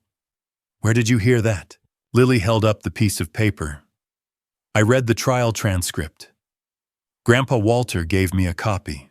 Catherine's eyes snapped to me, and for a moment, the pleading expression was gone. "You let her read that," she said. "You let a 10-year-old child read a trial transcript full of lies." Lily cut her off. "They weren't lies, Mom. The jury said they weren't lies. You went to prison because they were true." Lily unfolded the piece of paper and smoothed it on the table. "I came here to ask you questions, Mom. I didn't come here to listen to you blame other people." The prosecutor showed the text messages you sent to Mark. "Those aren't stories, Mom. Those are your words." Catherine stared at her daughter, and for the first time since the visit began, she seemed to realize that the little girl she remembered was gone. "Mom," Lily said quietly, "I loved you. I believed everything you told me. But then I saw the evidence. I heard the 911 call. I read the medical examiner's report, and I realized that everything you taught me about being honest and kind and good was a lie." Catherine's face twisted. "That's not fair, baby. I made mistakes, but I love you. I've always loved you. Lily shook her head. If you loved me, you wouldn't have done those things. If you loved me, you wouldn't be sitting here trying to make me think Grandpa Walter is the bad guy. Catherine reached across the table again, and this time her voice broke. Please, baby. Please don't leave me like this. I'm your mother. I'm the only mother you'll ever have. Lily stood up. You're not my mother anymore. You're the person who hurt the people I love, and I came here to make sure you knew that I see you now. Catherine's face crumpled and she began to cry.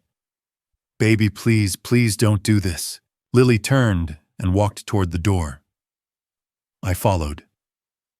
Behind us, Catherine shouted, Wait, I'm sorry, baby, please come back, but the corrections officer was already moving to escort her out of the room. We made it to the parking lot before Lily started crying. She climbed into the passenger seat and buried her face in her hands and sobbed.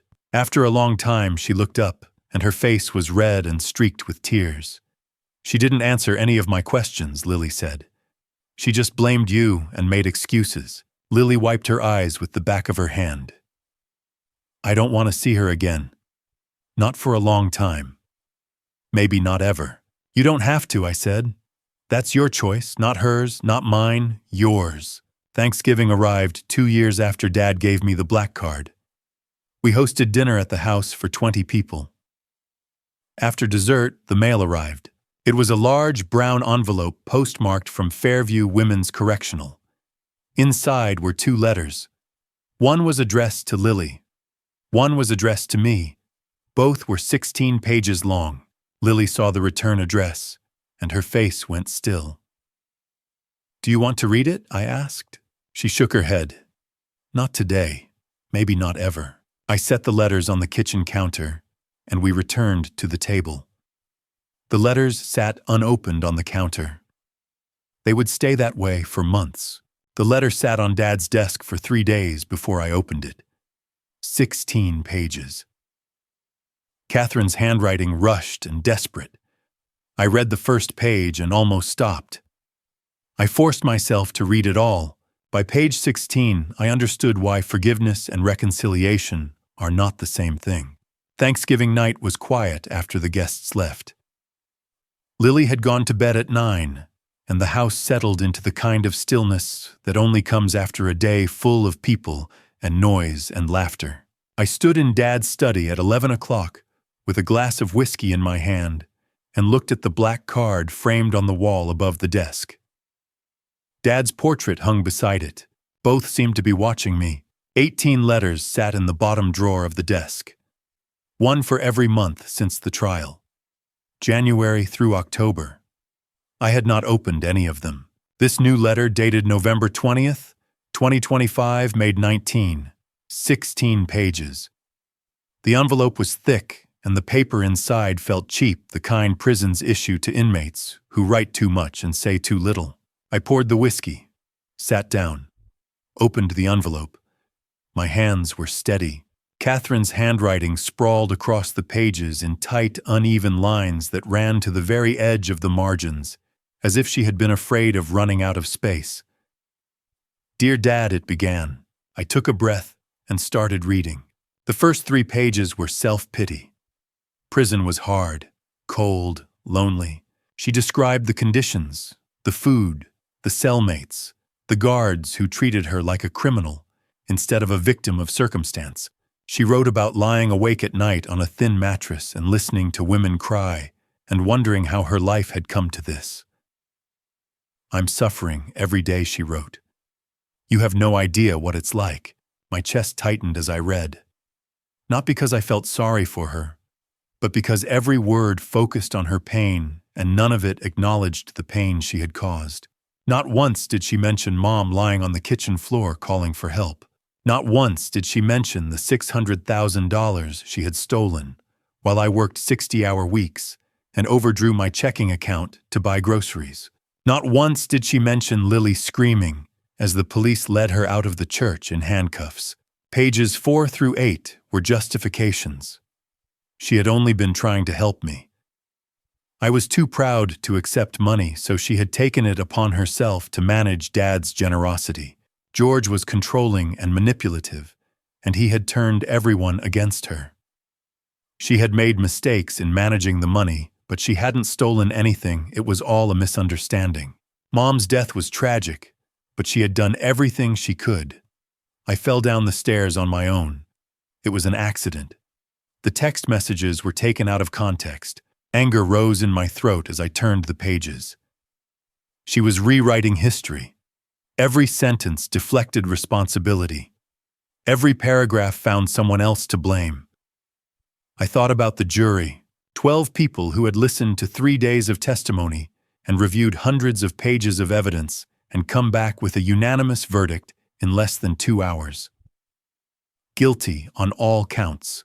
Catherine had sat in that courtroom and heard the word guilty spoken 4 times, and somehow she still believed her own lies. Pages 9 through 12 were blame. I had turned Dad against her. I had stolen her inheritance. I had poisoned Lily.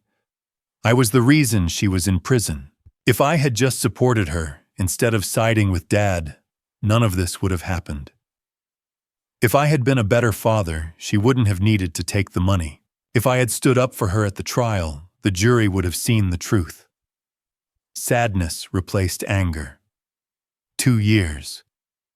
She had been in prison for 2 years, and she still couldn't see it. Still couldn't accept responsibility. Still couldn't admit that the choices she made were hers and hers alone. I thought about Lily sitting across from her in that visitation room 5 months ago asking, "Why did you do it, Mom?" I thought about Catherine's face when she realized her daughter wasn't going to believe her lies anymore. I thought about Lily walking out of that prison and saying she's not my mother anymore. Pages 13 through 16 were manipulation. Lily needed her mother. I was keeping them apart. She had changed. She was in therapy. She was learning to be better. Please forgive me. Please let me back into your life. We're family. Family forgives. I love you. Please. My throat ached as I read the final page. The word please appeared 11 times in 2 pages. It sounded real, but everything that came before it proved it wasn't. She wasn't asking for forgiveness because she understood what she had done wrong. She was begging for a better outcome for herself. There was a difference. I set the letter down and sat in silence. 16 pages. Not a single genuine apology. Not one moment of, "I was wrong, I hurt you, I'm sorry." Every page the same pattern. "I'm the victim, you did this to me, forgive me because we're family." I thought about the evidence Dad had gathered. $600,000 stolen while I struggled to pay rent. Mom calling for help, while Catherine stood in the kitchen 9 minutes away from glucose tablets that would have saved her life. The text message done. He fell calling 911, now sent with cold efficiency 8 minutes before Catherine actually called for help. Lily watching her mother get arrested and screaming and sobbing in my arms. 2 years Catherine had spent in prison. 2 years to think. 2 years to understand. 2 years to actually change. This letter proved she hadn't. She regretted getting caught. She didn't regret what she did. Lily found me at breakfast the next morning. I must have looked tired because she glanced at the envelope still sitting on the counter and said, "Is that from Mom?" "Yes," I said. "Did she say she's sorry?" "No. I didn't think so." Lily sat down and poured cereal into a bowl. She ate quietly for a minute and then said, "Dr. Hayes says some people can't say they're sorry because sorry means admitting you were wrong, and some people can't do that." "Dr. Hayes is right," I said. "Do you think Mom will ever really apologize?" "I don't know anymore, sweetheart. That's sad. For her. Because she'll never feel better." Lily looked at me with an understanding that went far beyond her 10 years. "You know what I mean." "I do," I said. "You're exactly right." That afternoon I went back to the study. I took Catherine's letter out of the drawer and looked at the stack of 19 total letters. 18 I had never opened, plus this one. I could read the others. They probably said the same things. More justifications, more blame, more manipulation. I thought about forgiveness. People say family always forgives, but forgiveness without accountability is just enabling. Catherine didn't deserve forgiveness. Not yet. Maybe not ever. She hadn't apologized sincerely, hadn't taken responsibility, hadn't changed. I realized something sitting there in Dad's chair with those letters spread across the desk. I could have peace without forgiving her. I could move forward without reconciling. I could build a life that didn't include her. Not out of malice, out of protection. For myself, for Lily, for the family we were building. Dad's portrait watched from the wall. I remembered his voice. Be real, not rich. Catherine had chosen rich. Appearances, performance, money. She had never chosen real, honesty, responsibility, genuine connection. I was choosing real, every day. With Lily, with the foundation, with the way I lived. Catherine's letters would probably keep coming. I would probably keep not reading them. Maybe someday that would change. Maybe not. Either way, I had stopped letting Catherine's choices control my life. Stopped waiting for apologies that would never come. Stopped hoping she would become someone she wasn't. I put the letters back in the drawer, closed it, walked out of the study. Lily was sitting in the living room, reading a book.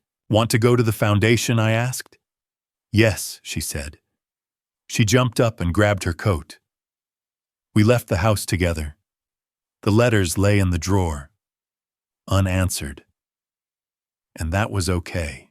The numbers in the annual report felt unreal. 387 families helped. $12 million recovered. An 84% success rate. But Ellen Roberts sitting in my office with a homemade apple pie, that was real. I stood in the foundation office on a Tuesday morning in mid-December, reviewing the year-end figures with Sarah Mitchell, our executive director.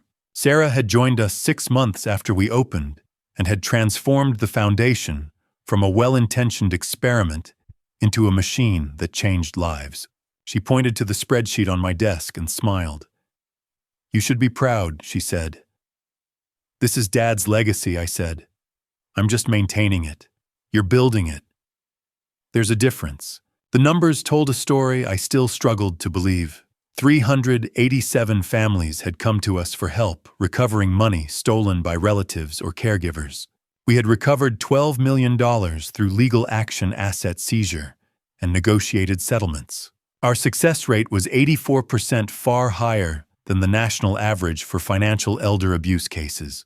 The Thornhill House had 50 units and was operating at 100% capacity with a 6-month waiting list. The Margaret Thornhill Memorial Scholarship served 400 students with a 96% graduation and college enrollment rate. The George Thornhill Veterans Housing served 47 people. The Legal Aid Fund had successfully resolved 75 of 89 cases. Our endowment had grown to $36 million from the original $40 million, thanks to careful investment and unexpected donations from people who had heard our story and wanted to help. Ellen Roberts arrived an hour later carrying a pie wrapped in aluminum foil. She was 74 now, 2 years older than when we first met. Her son Michael had stolen $80,000 from her over a period of 3 years, and the foundation had helped her recover it through legal action and asset seizure. She came to the office every December with a pie. This is the second one, she said as she set it on my desk. I make one for you every December now. You don't have to do that, I started. You gave me my life back. A pie is nothing. She sat down in the chair across from my desk and folded her hands in her lap. I want to give you an update. Michael is in rehab, 8 months clean. He's paying back the remaining 20,000 in installments. That's good, I said. I never thought I'd see that money. Never thought my son would change.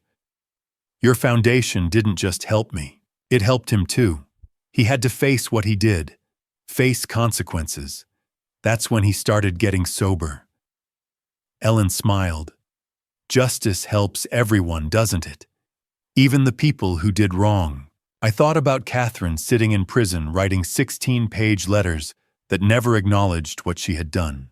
I thought about Lily asking, "Why did you do it, Mom?" and Catherine deflecting blame instead of answering. I thought about the difference between someone like Michael, who was trying to make amends, and someone like Catherine, who was still performing victimhood. Yes, I said. When people are ready for it. Lily and I visited the Thornhill house on the 15th. The building was warm and decorated for Christmas, with garlands strung along the hallways and a tree in the common room. It didn't feel like an institution. It felt like home. Lily read to them every week. It was a tradition she had started over the summer, and the residents had come to expect it.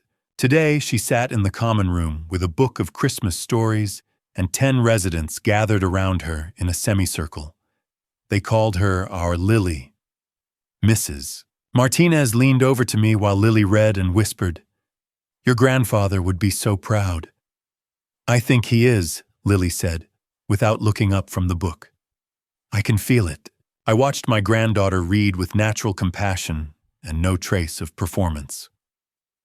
This was what real looked like. We visited the Margaret Thornhill Memorial Scholarship Ceremony on the 18th. 400 students had received scholarships that year, and 15 were graduating from the mid-year cohort. Maria was there. She had been one of the first scholarship recipients, and now she was a social worker. She found me after the ceremony and shook my hand. "I'm working with kids from broken families," she said, "because your foundation showed me that people who've been hurt can help other people." Lily handed out certificates with confidence. She had grown 3 inches since the trial, and her voice was steady when she spoke to the graduates. Each one thanked her. Each one told her they were grateful. The Community Service Award ceremony was held at City Hall on December 20th.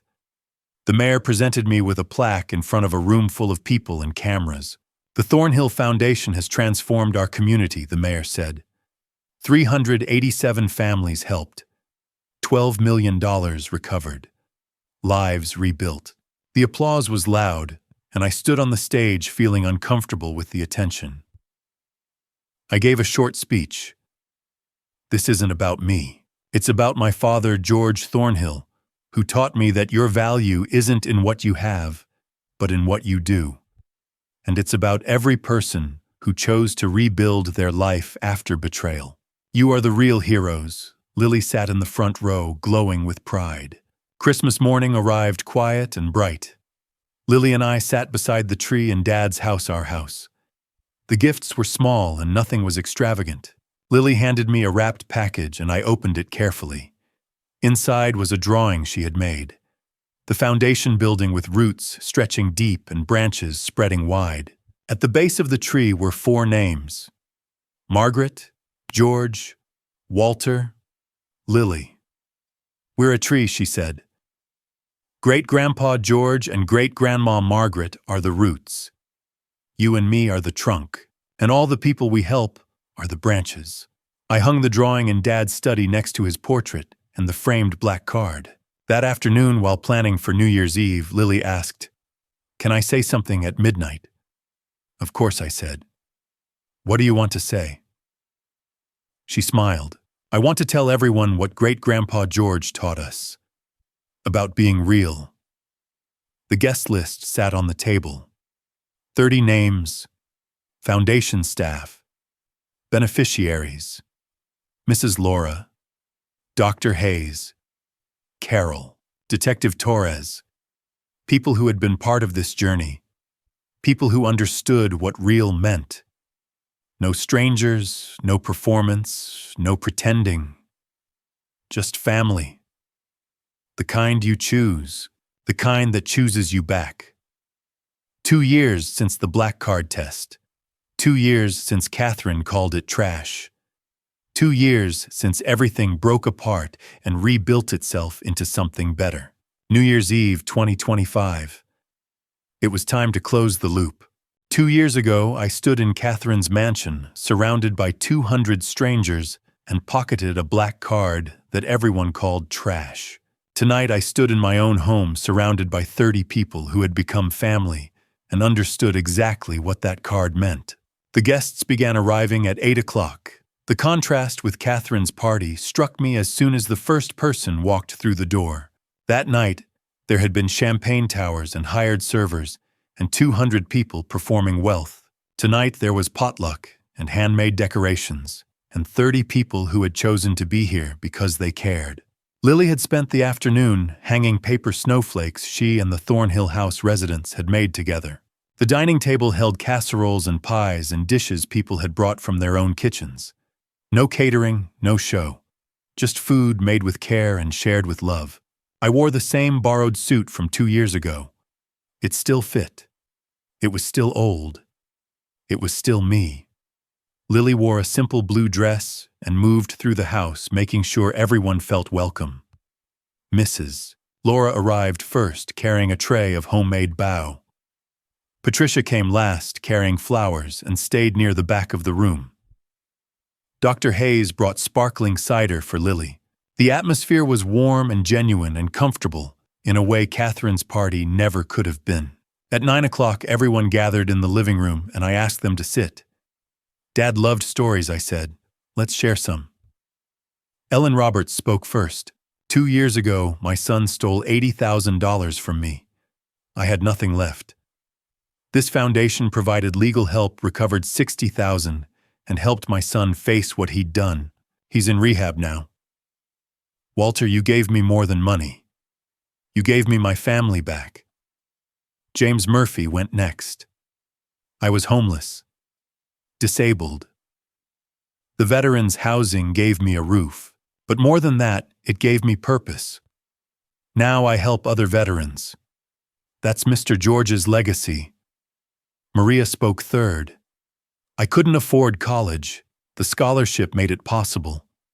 Now I'm a social worker. I'm paying the help forward. Others shared brief stories, and the pattern became clear. The foundation had restored dignity, not just money. At 10 o'clock, I stood and held up the black card. I still carried it. 2 years ago tonight, Dad gave me this. Catherine's party. 200 guests.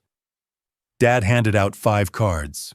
To Catherine, Andrew, Patricia, Mark, and me. I described Catherine's mockery. She called it dollar store trash.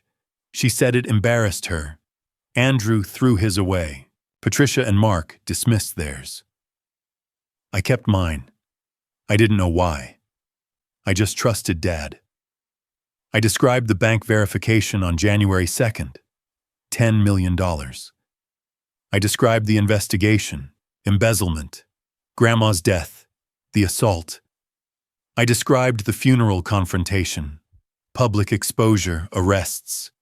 I described the trial, guilty, justice. I described the estate worth $50 million and the foundation that had helped 387 families. Dad wasn't giving us money, I said. He was testing us, testing who would choose performance over trust, who would choose greed over integrity, who would be real. I paused. Catherine chose wrong every time. I chose to trust Dad. That choice changed everything. Silence filled the room. Then applause. Carol Winters stood. I was George's attorney. I helped him plan this test. She explained that George had known about the embezzlement 6 months before the party. The black card test was his final confirmation of character. He told me Catherine will call it trash. Walter will keep it. That's how I'll know. My eyes stung. He protected me even when I didn't know I needed protection. At 11:55, everyone gathered with champagne and cider poured. At 11:58, Lily stood up and I turned the TV off. Lily wants to say a few words. The room fell silent. Lily's voice started small but grew stronger. 2 years ago, my mom had a big party, lots of people, expensive food, everything looked perfect. But it wasn't real. Mom was pretending. Great-grandpa George taught me, be real, not rich. That's what matters. Not how much money you have, not how big your house is, not how many people pretend to like you. What matters is being honest, being kind, helping people, being real. Lily continued. Real family isn't just blood. It's showing up when things are hard. It's telling the truth even when it costs you. It's choosing people over money. She looked around the room. Everyone here is real family, because you chose to be here. Not for money or status, but because you care. She looked at me.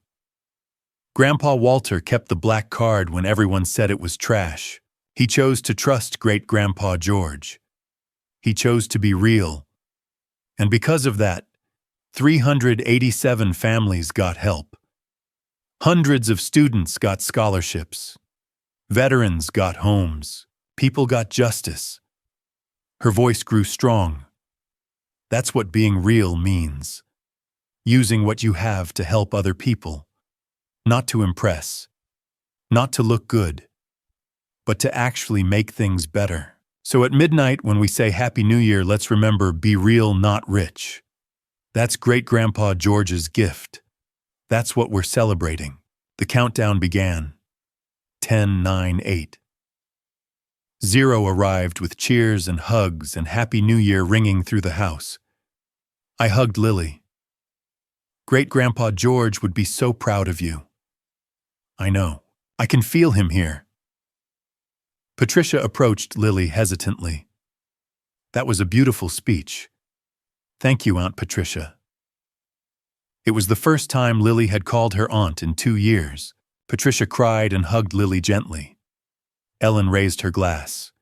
To George Thornhill, to Walter, to Lily, to being real. Everyone echoed. To being real. Outside, fireworks lit up the sky. Inside, 30 people who had become family celebrated not because the old year was over, but because of the foundation we had built together. 2 years ago, Catherine called Dad's card trash. She was wrong about the card, and she was wrong about what actually mattered. Dad didn't leave me money. He left me a map, a way to turn betrayal into purpose, pain into healing, wealth into meaning. That was the legacy, not the dollars. The difference they made. Lily squeezed my hand. Happy New Year, Grandpa Walter. Happy New Year, sweetheart. And in that moment, surrounded by people who had chosen to become family, I realized something. I had finally become the person my father always believed I was. Be real, not rich, just real. And that was worth more than all the money in the world. That black card unlocked $10 million, but what it really unlocked was the truth. And truth is the only currency that never loses value. Ever. In memory of those who test us not to break us, but to reveal who we truly are. George Thornhill, 1941 to 2024. Be real, not rich. Looking back on this 2-year journey, I realized that family betrayal doesn't just come from strangers. It comes from the very people you trust most. My daughter chose money over family, and it nearly destroyed me. But God taught me that even in the deepest wounds, there is purpose. He didn't leave me alone to face that family betrayal. He sent my father, George, to open the path to redemption. Don't be like me. Don't wait until it's too late to recognize who truly cares about you. Don't let pride stop you from accepting help from those who love you. Don't stay silent when you're hurting, because silence only allows family betrayal to continue repeating itself. God taught me through Dad that living with integrity matters more than living with wealth. He showed me that family isn't determined by blood, but by choice, sacrifice, and genuine love. And he reminded me that justice isn't just for yourself, it's to protect those who cannot protect themselves. Grandpa's stories, like my father George's story, taught me that the greatest legacy isn't money, it's the values you pass down. Grandpa stories aren't just memories, they're roadmaps for the next generation. And when Lily retells Grandpa stories about her great-grandpa George, I know those lessons will never be forgotten. In my view, forgiveness doesn't mean accepting the hurt. It means not letting the person who hurt you continue controlling your life. You can have peace without reconciliation. You can move forward without permission from those who betrayed you. If this story touched your heart, please leave a comment sharing your thoughts. Don't forget to subscribe to the channel and hit the notification bell so you won't miss the next meaningful stories. Every share helps this message reach more people. Thank you for following this story all the way to the end. Please note that upcoming stories on this channel may contain some fictional elements created for educational and inspirational purposes. If you feel the content isn't suitable for you, feel free to explore other videos that better match your preferences.